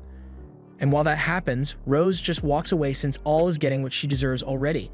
1 week passes and Rose is once again meeting with the king as he gives her the bad news that the demon army has encroached into their territory. It seems like they are killing monsters in the area as they pass, so to the person who made the report, it looked like a group of highly trained soldiers. He is suspicious that they are attacking monsters, so there must be some nefarious intent behind it which they need to investigate. Thus, the king asks Rose to go find out what they are doing and what they plan to achieve by doing it. If necessary, she is allowed to use as much force as she deems to be necessary since the king has faith that she won't do anything that would put herself in serious danger. She thanked the king for trusting her and promised to produce results from her recon mission. That night, Rose met with All's squad and gave them the rundown of her conversation with the king, so with that in mind, they'll be heading out tomorrow. One of the squad members asks what the estimated number of demons they'll be facing is, and from the information that was gathered, it looks like it's around 30. They'll be troublesome if they end up having to engage a force that large in combat, so All tries to cheer them and says not to underestimate the enemy, but then again they don't want to hear that from someone like All, even if she is their leader. They've had to train under Rose for the past week because of her, but she tries to defend herself by saying the training is really paying off since they are stronger than ever, which may be true, but that doesn't stop them from throwing things at her in anger. Rose turns her attention to the squad and tells them that they are going to have to be completely ready for the upcoming mission, so for that reason, she will be heading out with them personally. This gets the squad in high spirits, since although they know Rose can be insanely scary, she is still an amazing healer, so they don't have to worry about getting injured anymore. The next day, they headed into the forest by horseback and kept an eye out for any suspicious activity taking place, but they didn't spot anything unusual even after searching for the majority of the day. So after some discussion, they decided to search the west side of the forest as well. Some were opposed to the idea since the western side of the forest is known to be far more dangerous than the areas they've searched so far. For that reason, all suggested that they leave their horses behind since it would be too difficult to keep them safe along with themselves. The team listens to her since she is the deputy commander of their squad after all, but this is the first time they've ever actually treated her with respect. She tells the others to get some rest in preparation for the search tomorrow, but they all go to sleep immediately, leaving her to take the first watch. Rose tells All that she should get some sleep as well since she wants to take the first watch instead. While all the others are fast asleep, Rose notices that All is still awake and calls her out on it. All gets up and sits by the fire so she can ask Rose a question. She has always questioned why Rose would choose her to be the deputy commander when there are certainly many better options available than her for the position. Rose asks if she is saying she is unfit for the position, and that's exactly what All thinks of herself. The rest of the members of the unit have been personally trained by Rose to be the best at what they do, while All is just kinda there. As deputy commander, the only thing she does is submit request forms and handle paperwork, so anyone could have taken her position and there would be no change. Rose doesn't see how that makes her unfit to handle a position since she has thus far been keeping up with her tasks really well. With how well she manages, Rose may even someday hand over the title of commander to her. All wants nothing to do with the title of commander since she already has enough worries being the deputy. As Rose already knows, All is insanely stubborn. She served the entirety of her knighthood not listening to orders she didn't like, even if they came from superiors, and whenever she disagreed with someone, she would shut them up with her strength. But then she met Rose and suddenly all her tactics didn't work anymore. If she didn't listen to Rose, she would get smacked. If she tried to run away from Rose, she would get smacked. And if she tried to fight Rose, she would get smacked really hard. Rose doesn't really remember doing all that, but All certainly hasn't forgotten it yet. With that said, Rose says it is time to switch shifts on night watch, so she'll be going to sleep now. And as she walks away to get to sleep, she yells for the rest of the squad to get some sleep as well. All looks over and sees that everyone else was also awake and heard her entire conversation with Rose. They all tell her that they actually do trust her judgment and don't hate her as long as she doesn't do anything dumb. The next day, they head west and scale a mountain, which is why they couldn't bring their horses. Once they arrive at the summit, they find some alarming tracks. The claw marks of a wolf and tons of footprints, accompanied by fresh blood. It looks like the demons are really hunting monsters out here, but what would be the point of heading into human territory just to hunt monsters? Just then, they hear a loud roar coming from the forest, so Rose orders them to get in battle formation as they rush to the scene. We see a wolf being taken down by a group of demons and put in captivity. The squad is watching from a nearby bush and awaits instructions from Rose in order to avoid detection, but the demon leader still manages to figure out that they are there somehow. Rose gets up along with the others and confronts the demon about his reasons for being in human territory. He says he doesn't particularly like this mission he was tasked with, but it will be beneficial to the demon kingdom, so he had no choice but to do it. He won't tell her what those benefits are though. Rose still wants to avoid conflict, so she tells him that if he and his troops leave quietly, she can look past this transgression, but the demon has orders to keep this mission a secret, so now that they have seen it, he can't let any of them leave here alive. Rose puts all in charge of the team since she won't be able to give commands while she is busy with the demon commander. The demon commander charges at Rose while his subordinates clash with all and the others, and the demon commander begins by casting a spell to protect himself with wind. Rose is still able to keep up with him and eventually kicks him back with her insane strength, but in that split second, he also managed to slice her leg open. This is going to be tougher than she had initially thought, so Rose leaves things here to all and the others while she goes to handle him. As Rose chases him into the forest, the demon commander tries to escape by launching sneak attacks and fleeing when given the opportunity. However, something he didn't account for was the fact that Rose can one-hand palm a whole tree and chuck it like a football. Rose eventually throws a tree straight into him, but even that wasn't enough to put down the demon as he breaks free and casts a windblade barrier around Rose.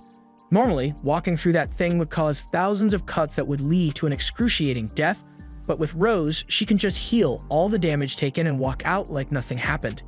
The demon recognizes how powerful Rose is as a healer, so he announces his name as Nero and asks Rose for hers since he sees her as a worthy opponent. After she gives her name, he summons his sword and declares that he will kill Rose here today, and Rose states that she will defeat him before he has the chance to.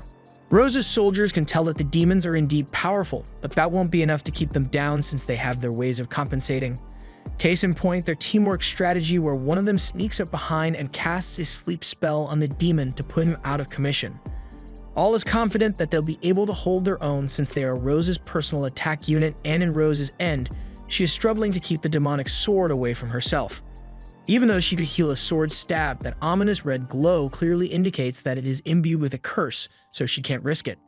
Nero charges back in for another attack, but Rose swiftly counters, only receiving a scratch on the cheek from his hand, while he hits a full fist to the face, knocking him back to his troops, who now get to see their boss get beaten by a human. Rose walks up to him as she heals her scratch, ready to continue the beatdown. Nero never expected a little monster-catching expedition to become as troublesome as this. The soldiers he personally trained are badly outmatched, so he has to give his praise to Rose and her troops for being quite the skilled opponents. Rose doesn't think much of the compliment, but Nero sincerely means it. She is the most troublesome opposition he has faced during his entire time in the demon army. He had thought the human kingdom no longer had any heroes to speak of, so it would be easy to accomplish their ultimate goal. However, now he sees that he was underestimating them to a great degree. Rose doesn't understand what he means by the demon's ultimate goal, but Nero isn't going to elaborate on that any further.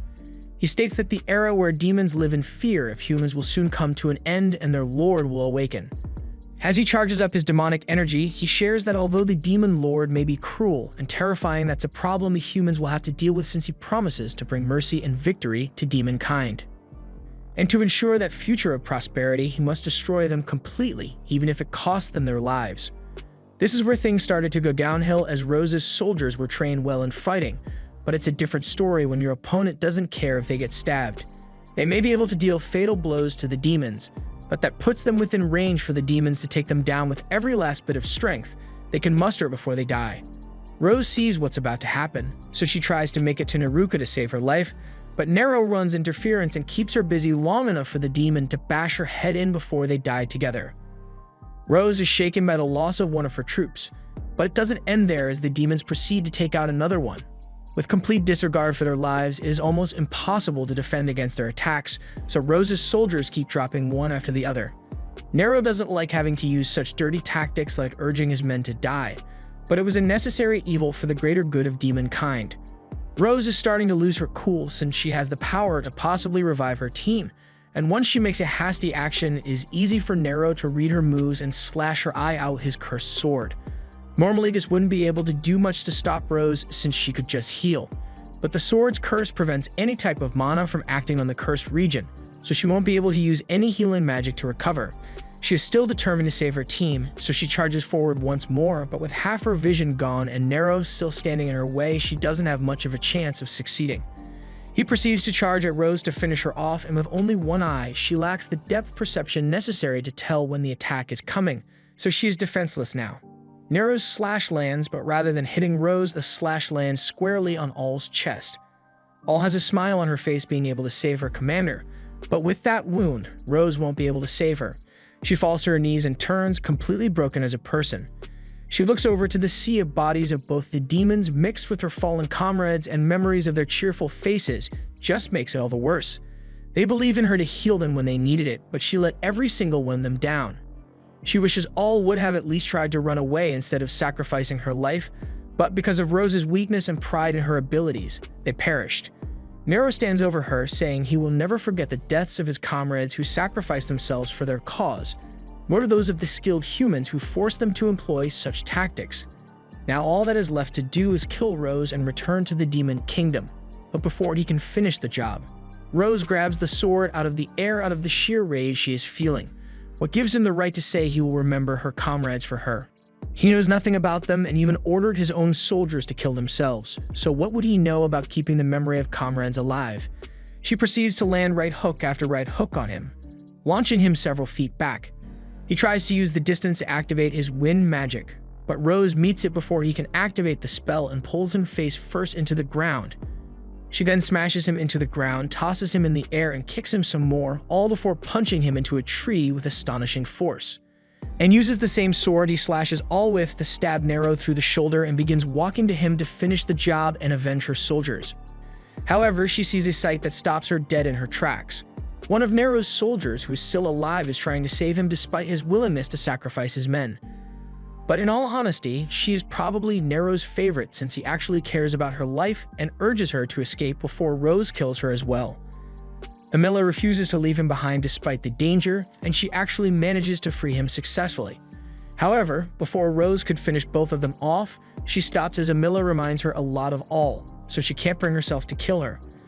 Once the two have escaped, she cursed herself for being too weak-willed to finish the job for her team, but then she hears a voice and realizes All may still be alive. She crawls all the way back to All's body and tries to heal her, but All already knows her wound is too severe. Besides, the curse of that sword will prevent it from being healed anytime soon. All has already accepted her fate and tells Rose that she has no regrets in life and she is simply happy that she got the chance to fight alongside her as her subordinate. She knows the others must have felt the same way, so they would want her to keep being the same Rose that they knew and love.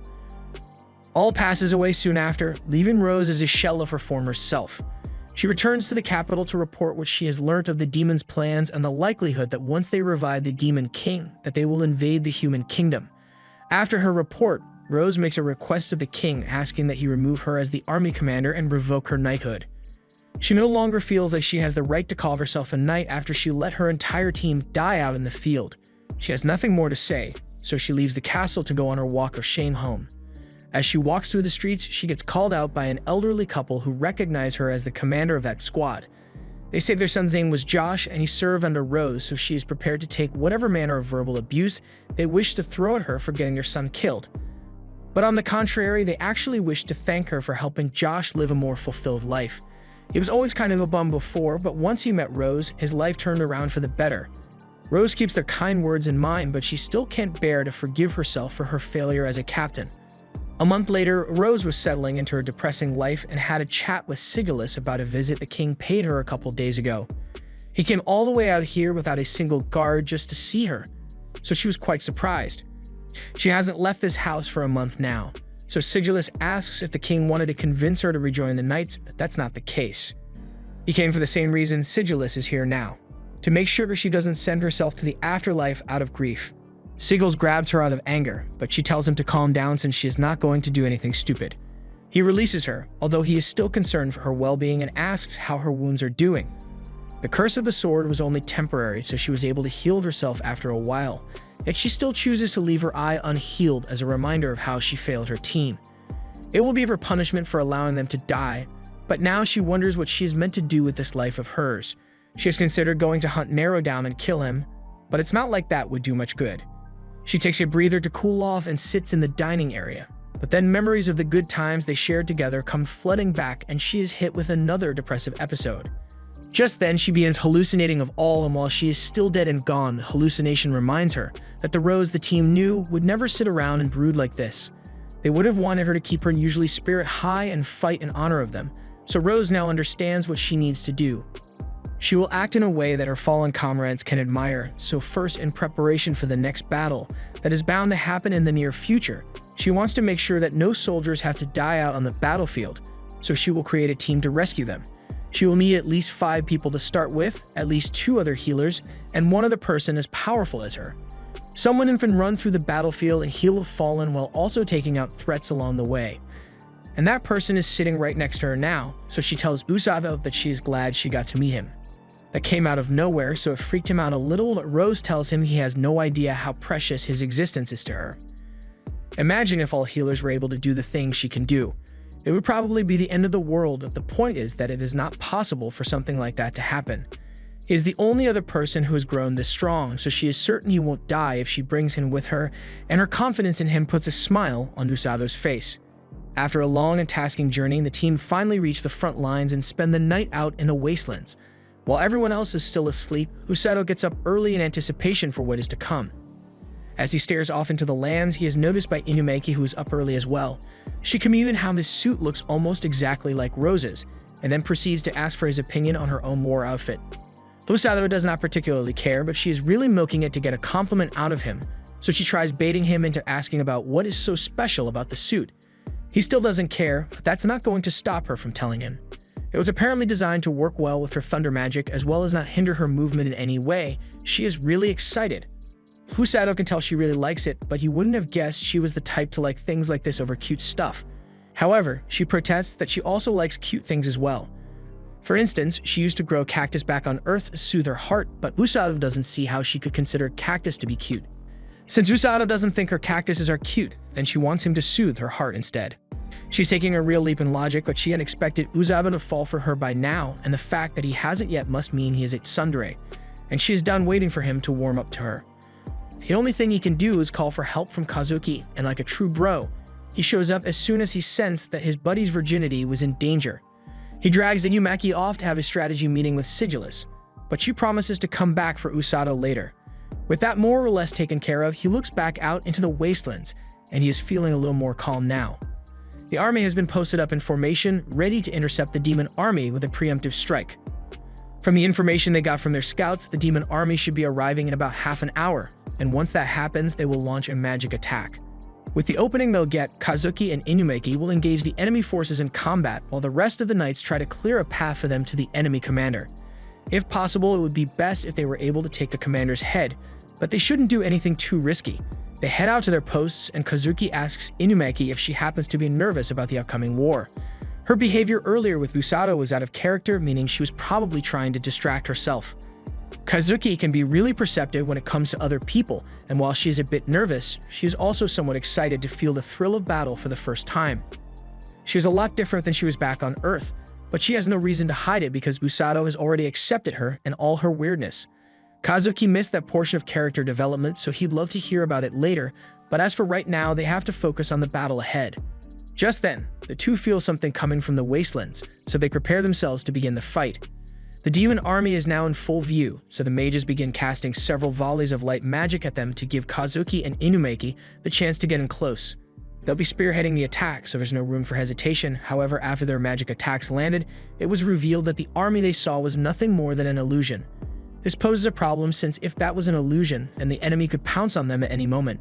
Sigillus looks over and spots the army coming from the southwest, so he calls for his army to reposition themselves to face them. Meanwhile, Rose gives her rescue squad their orders for the battle. Everyone who is dressed in black is tasked with running out onto the battlefield and bringing any injured soldiers back from the front lines. Orga and Ururu in gray will stay here and heal any soldiers that get brought back. Since they lack any combat ability, they will be guarded by Uruku over here. But if things get really bad, Rose instructs them to run away. As for Usado, he will head out into the battlefield with Rose once the injuries begin to escalate. But until then, he will stay here as well heal those who are brought back. Now that everyone knows their roles for the battle, Rose orders them all to get to their posts and prepare. Usado is worried about Kazuki and Inumaki out on the battlefield, and it's normal for him to be worried. But Yumuru reminds him that he will be heading out onto the battlefield as well, so he needs to worry about his own safety. Moments later, the first set of injured people are returned to the tent. Surprisingly, Usado and Ururu, since they didn't think it would happen so soon. Rose reminds them that this is war, so the injured will be coming by the dozen almost immediately. Usado begins healing one of the injured soldiers, but as he rolls her over, he can tell that the injury is really bad. His hands begin to shake from the shock of seeing the wound, but he needs to focus on healing, otherwise she is going to die. As he heals her, she begins to mutter something about a giant snake out on the battlefield, reminding Usado of the one he fought a while back. The demon army may have created another one, but he won't know for sure until he sees the war zone himself. Speaking of which, the soldiers are getting absolutely demolished by the demon's snake monster, while the Black Knight stands off in the distance and watches, thinking humans are really weak creatures. Just then, he gets snuck up on by a random soldier who manages to stab him through the back. For a second, the soldier thought he had won, but the Black Knight still stood there unfazed, and moments later, the soldiers had the same damage for the wound inflicted on him. He doesn't understand what happened, but he is determined to make it back to camp so he can inform all the others about this demon knight. Unfortunately, he mentioned his plans out loud, so the Dark Knight was about to finish him off right then and there. Luckily, 2 stinky water balloons were thrown, and while he was distracted, the soldiers got grabbed by someone from the rescue squad and was being taken away. The Dark Knight isn't sure what to make of the situation, but he remembers that Amila has mentioned something about humans who kidnap dying soldiers from the battlefield. He finds it pretty interesting, so he hopes the humans can continue doing things that will entertain him a little. And speaking of entertainment, the knight notices sparks of lightning coming from Inumaki on the other side of the battlefield, so he heads over to check it out. Back at camp, the number of injuries have been steadily increasing, so Rose thinks it is about time that she and Usado head out onto the field. She asks if Usado is ready to go, and most certainly is, so she leaves things in the tent up to Ururu and Orga while she and Usado are gone. As she leaves, she asks Aruku to make sure the 2 of them are kept safe inside the tent, which she swears to ensure no matter what. With their safety guaranteed, Rose heads out with Usado, and while they are running, she talks to him about something she heard from an injured soldier. There is a demon out there with black armor who seems to use some really dangerous magic, so we should be careful of him. Hearing about the Black Knight, Usado remembers the premonition he had received of a Black Knight killing Kazuki and Inumaki, and that leaves him a bit shaken. Rose walks over to ask if everything is alright, but Usado says he's fine. Rose takes the opportunity to give him some advice and asks if he really won't kill anyone during the war. Usado doesn't plan on doing so since his role is to save people, but things don't always go the way you plan, so he may find himself in a situation where he needs to kill in order to survive at some point. And if that time comes, she wants him to be prepared, so she shares a special technique she developed for someone like him to take someone out. Usado takes her advice and thanks her for her help. She then says it's best if they split up, so Usado will head over to the right while she goes left. As Usado makes his way into the chaos of the battlefield, he is shocked by the brutality he witnesses.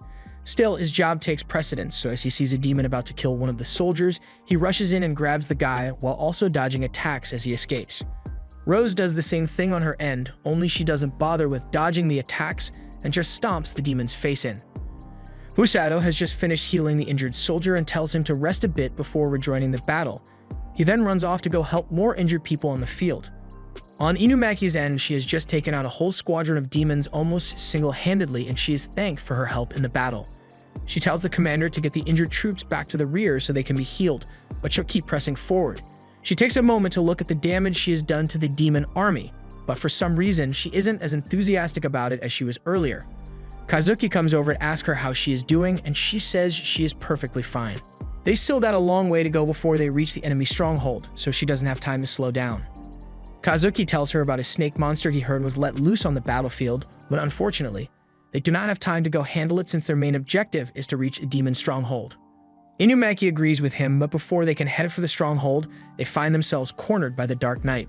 They don't know who he is, but they can tell that he is no ordinary demon. The soldiers are quaking at his mere presence, so Inumaki tries to warn them to keep their composure and avoid engaging recklessly. Unfortunately, they were too jumpy and attacked Black Knight and his squad. They managed to stab him through the chest, but Inumaki doesn't understand why the Black Knight would let them do so without a fight.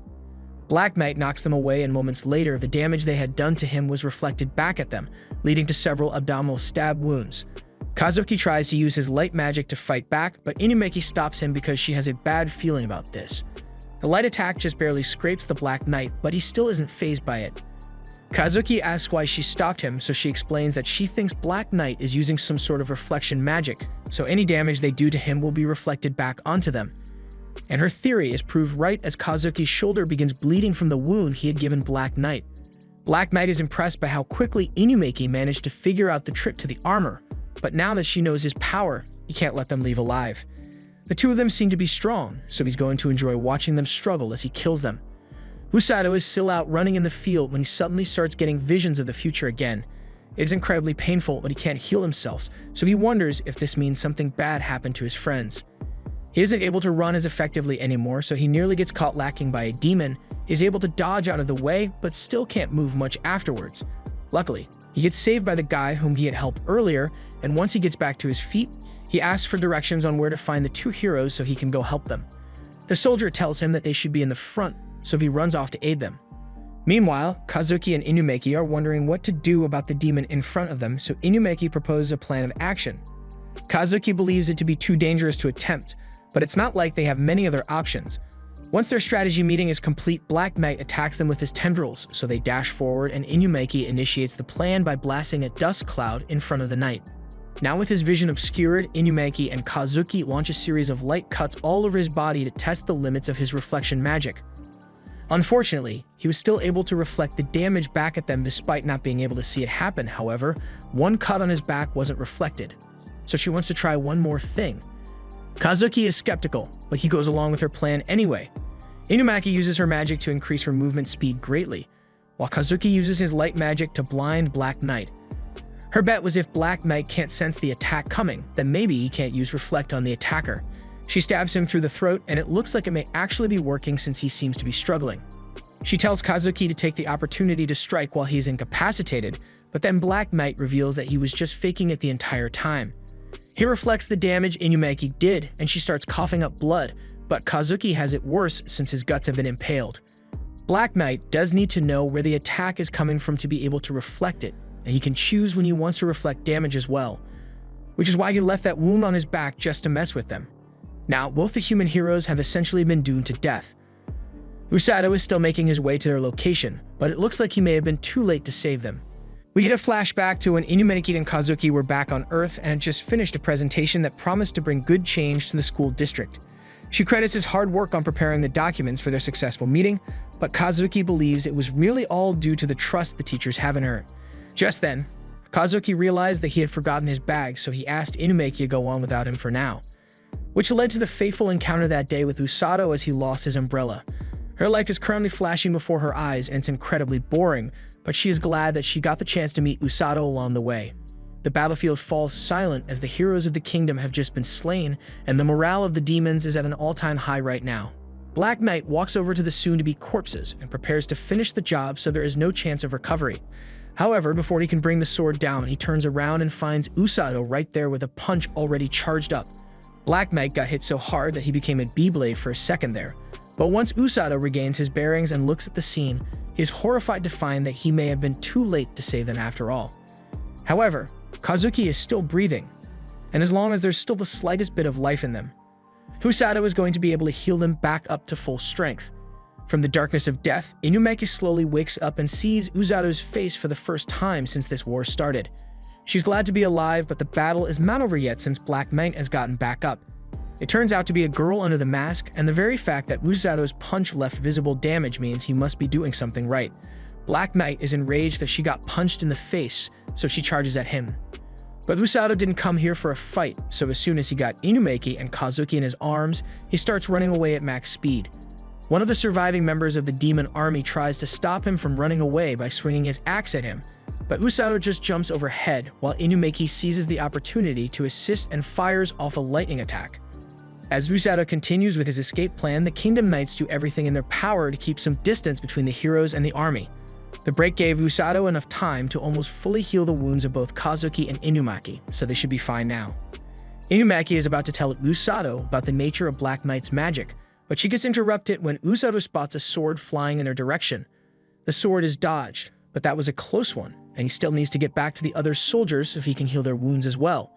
Inumeki warns him again that Black Knight has the ability to reflect all damage inflicted upon her. However, the attack he landed in her earlier actually left a mark, so she asks what kind of attack he used to pull it off. Black Knight doesn't know what Usado did to be able to damage her, but she's going to pay him back for it by taking his head off. Usado honestly doesn't want to fight, but at the same time, he won't be able to do his job with Black Knight still in the equation, so he is left with no other choice but to square up. He starts running towards Black Knight, and she retaliates by using her armor to form tentacles to strike at him. Usado is surprised by the armor's versatility, but even if it can reflect the damage from his strikes back into him, he can just heal himself, so he goes for it and kicks one of the tentacles. Yet he gets no backlash whatsoever. He's confused by this outcome, but he just assumes that Black Knight may be out of mana to reflect attacks. It would take too long to figure out what's going on, so Usado just takes the opportunity to run up and punch Black Knight in the face once more. Black Knight manages to dodge, but it was a fake punch, so now that she's wide open, Usado delivers the real haymaker and knocks her around. She's getting angrier by the second, so she sends more tentacle strikes at Usado. But it's not like he's just going to let them hit him. Meanwhile, Inumeki is watching in amazement while Usado solos the enemy that single-handedly wiped both of them out. Kazuki manages to regain consciousness shortly after, and he wonders if Usado healed him to save his life. Inumeki confirms this and directs Kazuki's attention to the battle taking place in front of them. He's fending off the strikes from Black Knight, but one manages to slip through his defenses and stab him through the hand. Black Knight mockingly laughs because she believes she has finally bested Usado, but then Tentacle starts collapsing due to his healing magic. Even he is confused why all these terrifying attacks have no effect on him, but he keeps up the pressure on Black Knight regardless. He is constantly in a healing state, so on top of healing his own wounds and fatigue, Usado is probably healing his enemy at the same time with each strike. He appears in front of Black Knight and charges up an intense healing attack, which knocks her back by a mile. His attacks aren't being reflected because thanks to his healing magic, all the injuries he is causing are being healed immediately. So the damage Black Knight is taking is solely from the power of the punches Usado is throwing. He's giving her a major concussion. Black Knight collapses to the ground and she can't seem to accept that she is being beaten. So she powers up her armor once more and causes a shockwave that throws Usado back. She then makes her sword really big, but Usado isn't intimidated by it. He knows what he must do to keep everyone safe, so he charges up his most powerful healing punch yet and clashes head-on with Black Knight's sword. In the end, his punch connects and Black Knight is hit so hard that it has to be replaced 3 times on the highlight reel. The blast of light that can be seen all across the battlefield and Black Knight's armor soon begins to dissipate as a result of Usado's magic, so he's finally victorious thanks to his healing punch. Now that Black Knight has been defeated and tied up, Usado has gotten the chance to finally heal the rest of the injured soldiers. They thank him for all his help, but not just for healing their injuries. Because he managed to defeat Black Knight, the demon army lost morale and retreated. A moment later, Inumeki begins questioning him about that special move he used against Black Knight, but Usado corrects her, saying it wasn't really anything special. All he did was imbue his fist with healing magic, just like Rose taught him to do. Kazuki then comes over and informs the two that the giant snake that the demon army brought with them has moved to the front lines, so there'll be trouble if they don't handle it. Usado was about to go join them in fighting, but he gets dragged back by Rose, who has just arrived on scene. She had heard that the heroes were on the brink of death over here, but seeing as they are fine right now, she wants a full explanation on what went down here. After the recap of events, Rose is impressed by how much Usado managed to accomplish on his own. He saved the lives of the heroes as well as many other soldiers, he captured a powerful enemy, and in doing so also managed to decimate the morale of the opposing forces. But now that all that is done, Rose thinks it's about time that they head back to base camp for the day. Usado goes to meet with Kazuki and Inumeki to tell them that he's going to have to leave now. They had better not get themselves almost killed again while he's not here, and while they're still here, they should at least teabag a couple of the enemies for fun. With that, Rose and Usado begin to run off the battlefield, and over on the demon side of the battlefield, it has just been reported that Black Knight has been captured. According to the soldiers who saw it happen, she was completely defeated and even got put on a highlight reel. She can't believe someone actually overcame Black Knight's magic, so she assumes it must have been the work of one of the heroes. However, she was mistaken. The heroes got their asses handed to them, and the one who actually defeated Black Knight was someone dressed in a white outfit. Hearing that description, Amila immediately thinks back to Rose, but it wasn't her this time. There's another healer in the kingdom now. Knowing just how destructive healers can be, Amila makes the smart decision to withdraw the army from this battle and retreat. She asks Kuruluk to call the giant snake back so they can leave. They could go for an all-out attack, but that would leave their base vulnerable to attack. Plus, the kingdom still has Sigillus on their side, and he's a beast on the battlefield. Kuruluk understands her reasons for wanting to retreat, so he attempts to call the snake back. However, there's a bit of an issue with that. Said snake is already fighting the heroes. As Kazuki and Inumeki deal with that thing, Usado and the rest of the healers are back at base, healing all the injured people they can get to. While handling his next patient who was poisoned, Usado sees a bright flash in the sky which came from Kazuki and Inumeki. They have just successfully defeated the snake, and cheers erupt from the soldiers who are glad they no longer have to get poisoned by that thing. Rose goes over to Usado and tells him that things are wrapped up here. The enemy is retreating, but they aren't going to chase after them since they do still have a larger army than the kingdom. For now, the plan for the kingdom is to just keep casualties to a minimum and prepare for the next attack that may come their way. Rose tells him he did a good job coming back to her alive, but he has used too much mana today, so he ends up passing out. After waking up, Usado is back from the front lines and is spending his time relaxing with Blurin. He tells him all about the battle that took place and how after he returned, he was brought before the entire army and publicly awarded for a great service to the kingdom. This was the first time he had ever received recognition for something, so it was kind of nice. But that aside, Blurin seems to have gotten a bit chunky while Usado was away. He denies gaining any weight, but the fat rolls do not lie. While Usado was still pulling on Blurin's tummy, Gomel comes up to him with a message that someone from the castle stopped by and asked Usado to come over when he had some time. Usado has no idea why they could be calling him back again, but it seemed pretty urgent, so he had better hurry over there soon. But if he's going to be going through town, Gomel warns him that he had better be careful, although he doesn't mention what Usado should be careful about. However, as Usado heads into town, he soon finds out what Gomel meant as he is immediately swarmed by people who want to thank him for his hard work out on the battlefield. Eventually, Usado makes it to the castle, and while at the gate, he tells Iruku of the whole ordeal he had to endure just to make it here. It makes a lot of sense considering all that Usado did, and even Iruku wishes to express his thanks to Usado since without his help, a lot of his comrades would have died out there. Usado heads inside to meet with the king, and the king apologizes for calling him back so soon, but he needs to ask for Usado's help once more. They would like his assistance in interrogating the Black Meg girl that he captured on the battlefield. Usado remembers her, but he wonders why they need help from him just to interrogate her. It's not like she's being violent or anything. And she was even snitching on the Demon King like crazy, but they still haven't managed to get much critical information out of her yet. They want to find out the magic systems of the commanding officers in the demon army, and Black Knight claims she will cooperate if they meet her demands. But her demand was to meet with Usado, so he heads down to the dungeon to see her. Inumeki volunteers to accompany Usado as protection since she doesn't trust Black Knight. That aside, Usado kind of wonders why he was able to hold his own against Black Knight in the first place when she is meant to be really powerful, so Sigillus explains that they figured out that Black Knight has an affinity for dark magic. Her suit of armor is made of it, and Usado's healing magic must have cancelled it out entirely. That's interesting, but after thinking about it a little more, he realizes that if his healing magic was cancelling out her dark magic, then that must mean she wasn't actually getting healed from the damage he was dealing. And if she ends up dying due to the injuries he caused, then his body count will no longer be 0. He rushes over to the cell to speak with Black Knight, and he tells her that he knows she must be hurt really badly right now. His punches are strong enough to shatter rocks, so her bones are guaranteed to be powder after all the punches he gave her. She admits that she is hurt, but she says it's fine since she is glad to be able to experience pain for once. Usado asks why she called for him, so she answers that she just wanted to see the face of the guy who finally made her feel something. Usado can see her struggling, so he asks Sigillus to let him into the cell so he can treat her wounds. He doesn't think it's the best idea, but he does as Usado asks and lets him in. Usado then approaches Black Knight and asks her to give him her hand. She thinks he is planning on torturing her, but Usado just grabs her and begins healing. As Usado begins healing her, Black Knight feels something she has never felt before. It feels warm. So even after Usado is done healing her, she keeps holding his hand and gets rid of her armor. The feeling of Usado's hand was really comforting to her, so she wants it to last a little longer. And looking at how cute she looks, you'd almost forget that this girl was out murdering their knight literally yesterday. Later on, Usado is informed that Rose will personally be training him today. He doesn't know what he did to deserve a punishment as severe as this, but she assures him that he is not in trouble for anything. She just wants to teach him a few things so he will be prepared when the demon army attacks again. Usado has been meaning to improve his healing skills lately. He's able to do basic stuff, but he still hasn't gotten the hang of healing things like sicknesses for now.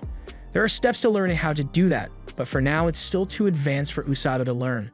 That being said, Rose tells him that they won't be doing any physical training today either, so Usado is left confused in regards to today's agenda.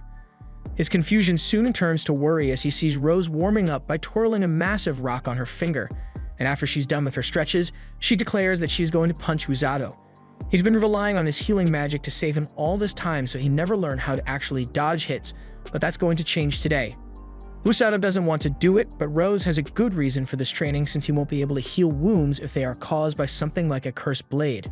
So it is really important that Usado learns how to dodge attacks successfully. Of course, she is familiar with the concept of mercy, so she won't be going all out against Usado. Playtime is over and training has officially begun, so Rose tosses Usado up into the air.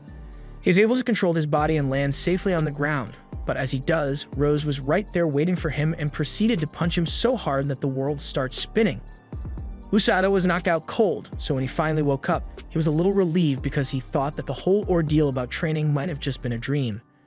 But as he was trying to leave, he ran into Rose, and it is painfully clear that it was not a dream. 3 days passed with Rose training Usado like this, but today, Usado is complaining about Rose to the only one who will listen to him, Black Knight. He's been going on about how unfair Rose is to him, but Black Knight seems to be rather disinterested and just wants to know why Usado is here in the first place. Rose had something she had to do today, so Usado was given the day off from his punching bag training. And with the free time he now has, he wanted to check to see how Black Knight was doing. She points out that it's pretty easy to see how she's doing and she's got a point, but Usado still wonders what she'll do from now on. She's a prisoner, so she doesn't really get to decide that for herself. However, she was about to ask Usado something. But before she said any, she changed her mind and just asked him to leave. Meanwhile, Rose is meeting with the king who has summoned her because he has 2 things he wants to ask. While Usado was leaving the castle, he was deep in thought regarding the battle he had with Black Knight, but all of a sudden, his attention is caught when he finds something interesting going on. Kazuki is busy doing some sort of training with his light magic while Celia watches in amazement. Usado walks up to Celia and asks what Kazuki is doing. She tells him that after realizing how inadequate his skills were, Kazuki has been working to improve his magic. She told him not to overexert himself, but at the same time, she really enjoys watching him. And Usado is just standing there, upset that he has to go through hell with Rose when he could be training like this. Kazuki finally notices Usado, so he takes a break so the 2 of them can talk to one another. He had heard from Iyumeki that Usado made Black Knight cry, but he defended himself, saying he didn't do any weird stuff to her. It just happened when he healed her. Celia tells Usado that thanks to him, Black Knight fully cooperated with the interrogation, so they were able to gather a lot of useful information from her regarding the Demon Lord's army, and it's all thanks to Usado. She also tells him that the king holds a great deal of trust in him, and she heard that if he wasn't there, there was a good chance they would have lost the battle against the Demon Lord's army. Usado still doesn't want to take full credit for winning the war, but Kazuki says it's true after all. If he wasn't there to save him, Kazuki would have died. He cuts himself off from saying that last part because Celia is there, and he doesn't want to worry her.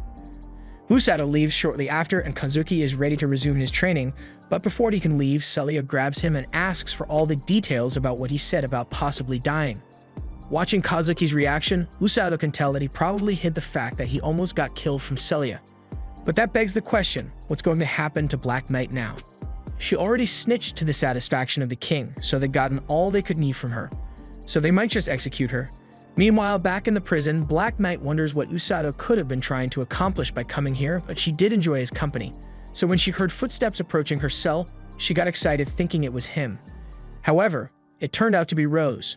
She's here in orders from the king, and although it's a hassle, she gives Black Knight 2 options. She can either spend the rest of her life in this cell, or Rose can take her under her wing and train her to become an upright human. But from everything Usado told Black Knight about Rose, she knows what kind of hellish torture training under Rose is like. Rose chopped Black Knight on the head just to confirm if healing magic actually works against her. And now that she knows it does, King Lloyd doesn't like killing prisoners of war, so as an alternative, Rose is going to be handling her. She puts a magic item on Black Knight's neck, and once activated, it seals away all the magic she has, so she's basically powerless at this point. Rose says they could just keep her in prison, but that would be a waste of kingdom resources, so Lloyd gave Rose full reign to decide what is done with her, and she has no right to refuse. Rose then finger flicks her across the forehead and carries her unconscious body out into the fields where Usado is having a little run. She body checks Usado for exercising even when it's supposed to be his day off, but then Usado notices that someone's ass is hanging over Rose's shoulder. Rose turns to reveal that she is carrying Black Knight, and after Usado initially freaking out, she explains that she is just planning on reforming her as an errand runner for the rescue squad, through a little physical re-education. And she's going to be handling her training the same way she trained Usado. Hearing this, Usado believes it will turn out alright, but when Black Knight finally wakes up, he offers his condolences for what's about to happen to her. They all return to the rescue squad base, and Usado is called into Rose's office because she has something to tell him. First, she asks about Black Knight, and she seems to have calmed down a bit from the initial dread of training. But it's only going to get worse for her tomorrow when actual training starts. That aside, Rose talked with the king earlier today, and he wishes to create an alliance with neighboring countries so they can all fight together against the demon army. He wishes to send representatives out to those countries, and the ones he has chosen are Inumeki, Kazuki, and Usado. Usado doesn't get why he was included in this, but Rose assures him that it is because the king believes he is reliable enough to get the job done. And so does Rose, so she tells him to get ready to leave. Later, Usado is out in the market, and his fame is still getting him a lot of attention from the ladies.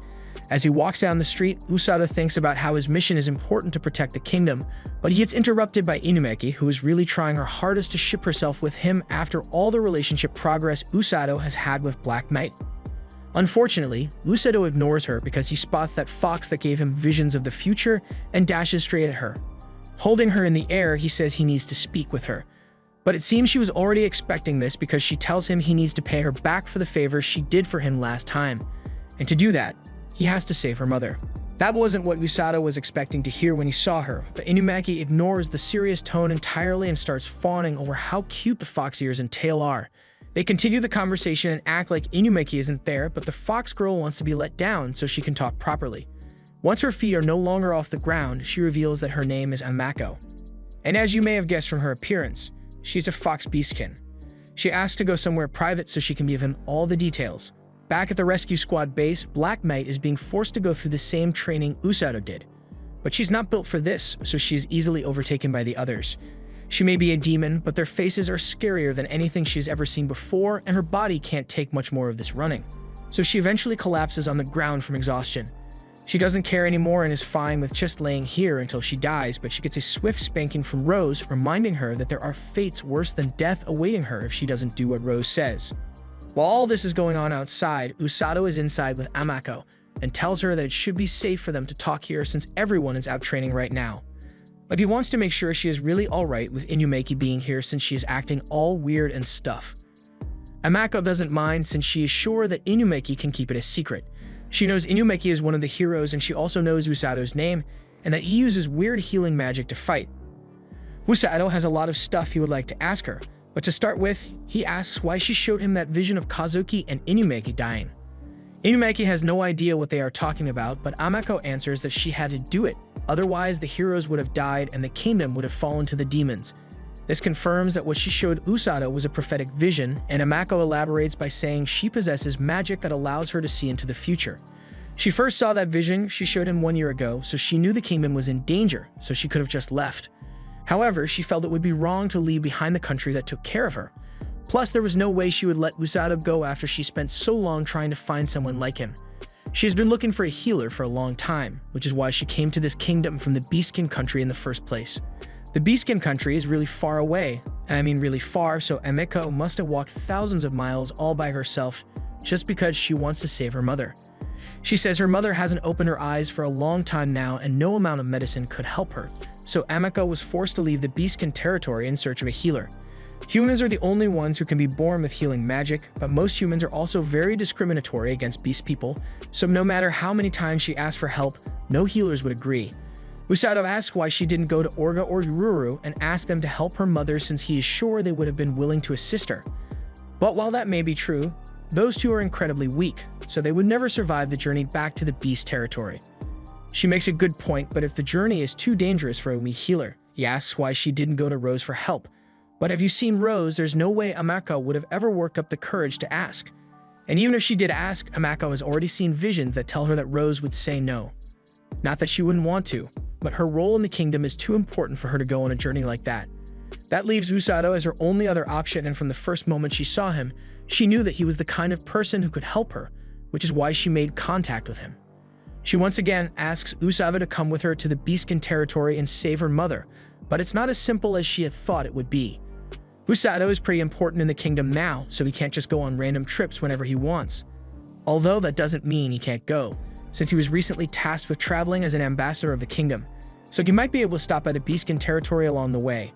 He would still need to ask the king for permits, but before that, he should probably ask Rose as well, so Usado asks Amako to wait a bit until he gets back. But before he leaves, he tells her not to hesitate to call for help if Inumeki tries anything funny. After discussing the situation with Rose, she tells Usado that she has to report this to the king immediately.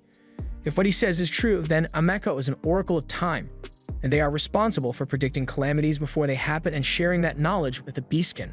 So if one happened to end up here, even by accident, it could lead to a war with the Beastkin territory, which is why she needs to report this immediately. But on the matter of Usado going with Ameko to the Beastkin territory, it may be possible considering his ambassador duties require him to travel. Usado returns to the house, and he doesn't have any immediate good news to give Ameko, but he is sure the king will find a way to make it work. Ameko accepts that it is going to take a little longer to get permission, so she decides to go home for today. But before she leaves, she thanks Usado for all the help he has given her. And Usado thanks her as well because her vision allowed him to save Kazuki and Inumeki. Later that night, it's dinner time and Black Knight is having trouble fitting in with the ravenous beasts that are the other members here. Usado comes over and tells her that she had better eat while she can, otherwise she's going to pass out from hunger during training tomorrow. The thought of having to train like this every day makes her wish they had just left her in prison, but since the situation is different, Usado shows her something he bought to make it a little easier. It's a diary, and from personal experience, he knows it can help process the trauma she's going to experience. Having received her first gift from Usado, Black Knight is blushing uncontrollably and decides to finally eat some food.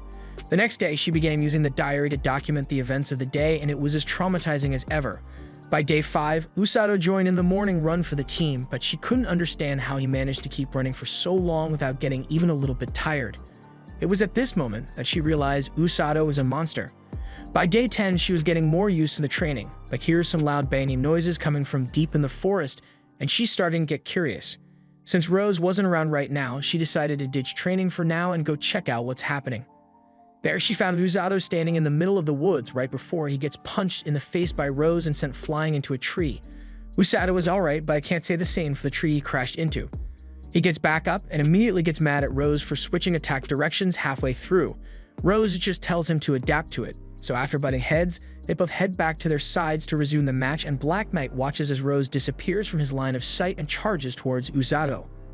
A normal person would never be able to dodge this, but for the first time, Usado is actually able to predict the attack and move out of the way, although he gets knocked back by a spinning kick once he lets his guard down. He crashes into the tree Black Knight was hiding behind, but all he cares about is that he finally managed to dodge one of the strikes. Rose has to admit that she is impressed with what Usado was able to pull off, so she tells him he can return to normal training for now.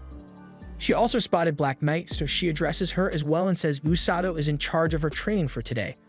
Luckily, Usado is more laid back than Rose, so the two sit under a tree for a break first. Usado jokes to Black Knight about how much of a monster Rose is, but from her perspective, Usado is a beast in his own right as well for being able to keep up with her at all. He probably should have asked a while ago, but he realizes that he never actually learned her name. She gets embarrassed but tells him that her name is Felm. However, the moment is ruined when Blurren shows up and steals all Usado's attention away from Felm. She gets annoyed and kicks Usado in the shin, but without her magic, that doesn't budge Usado's shins of steel.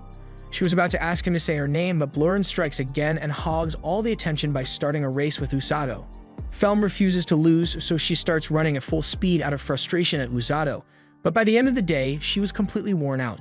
Usado healed her, but she is still holed up in her room partially out of embarrassment. Since she didn't come down for dinner, Rose asks Usado to take some food to her. The other guys joke about Usado working her too hard since he's not normal anymore, but that gets him angry, causing him to say some things about Rose that he's going to regret later. Rose then proceeds to scare him straight with a near-death experience, so Usado apologizes along with everyone else because they don't want to find out what it feels like to get stabbed with a spoon. Later that night, Felm is feeling hungry since she hasn't eaten anything, so she's wandering the halls and accidentally finds Usado and Rose in the middle of a conversation. Rose tells him that he needs to go meet with the king tomorrow morning because a decision has been made regarding the ambassador mission. So the next morning, Usado heads to the castle with Amako, and as soon as the king sees her, he comes down from his throne because he wants to thank her. If it weren't for Amako's visions, the entire kingdom would have been destroyed, so to repay her, he tweaked the mission route a little. He will have Usado go to several different nations, and the final stop will be the nation of Myolark, which conveniently happens to be right next to the land of the Beastkin. Whilst he tells him that Inumeki and Kazuki are going to be accompanying him to the first stop, Lookfist. But after that, he's going to have to continue on his own with Amako and his attending knights. Usado asks how many knights he needs to bring with him, so Wellesley tells him 2 should be enough, and Usado already knows the perfect man for the job. He goes to talk to Aruku and asks him if he is willing to join him on the mission. Aruku happily agrees, so that takes care of Usado's first knights, but Wellesley asks who he wants to pick as his second knight, and Usado says he's going to have to think about it. Later that evening, Usado is talking with Felm and she asks him if he's really going on that trip. Usado confirms it and tells her he will be leaving tomorrow. Felm is surprised to hear that Usado is leaving so soon, so he asks her if she's going to miss him while he's gone. Felm's definitely going to miss him, but she doesn't want to admit that, so she kicks him in the shin and says she's just upset that she'll have to deal with Rose by herself once Usado is gone. She then sticks her tongue out at him and walks off, leaving Usado pretty confused. A few moments later, Rose comes up to Usado because there's something she wants to tell him before he leaves. Once he gets to the other nation, he is going to encounter many people who think healing magic is the weakest kind of magic in the world. So if anyone tries to hassle him because they think he's just a weak healer, Rose tells Usado to break every bone in their body and then heal them until they are back to normal. Usado thinks that's way too violent, but people are definitely going to leave you alone after you do that a couple of times. That aside, Rose is sure that this mission will affect him one way or the other, so she says she expects great things from him. Hearing Rose say that means a lot to Usado because even if she made his life a living hell at first, he has come to respect Rose as a teacher. The next day, Orga and Ruru say goodbye to Usado and wish him good luck on his mission.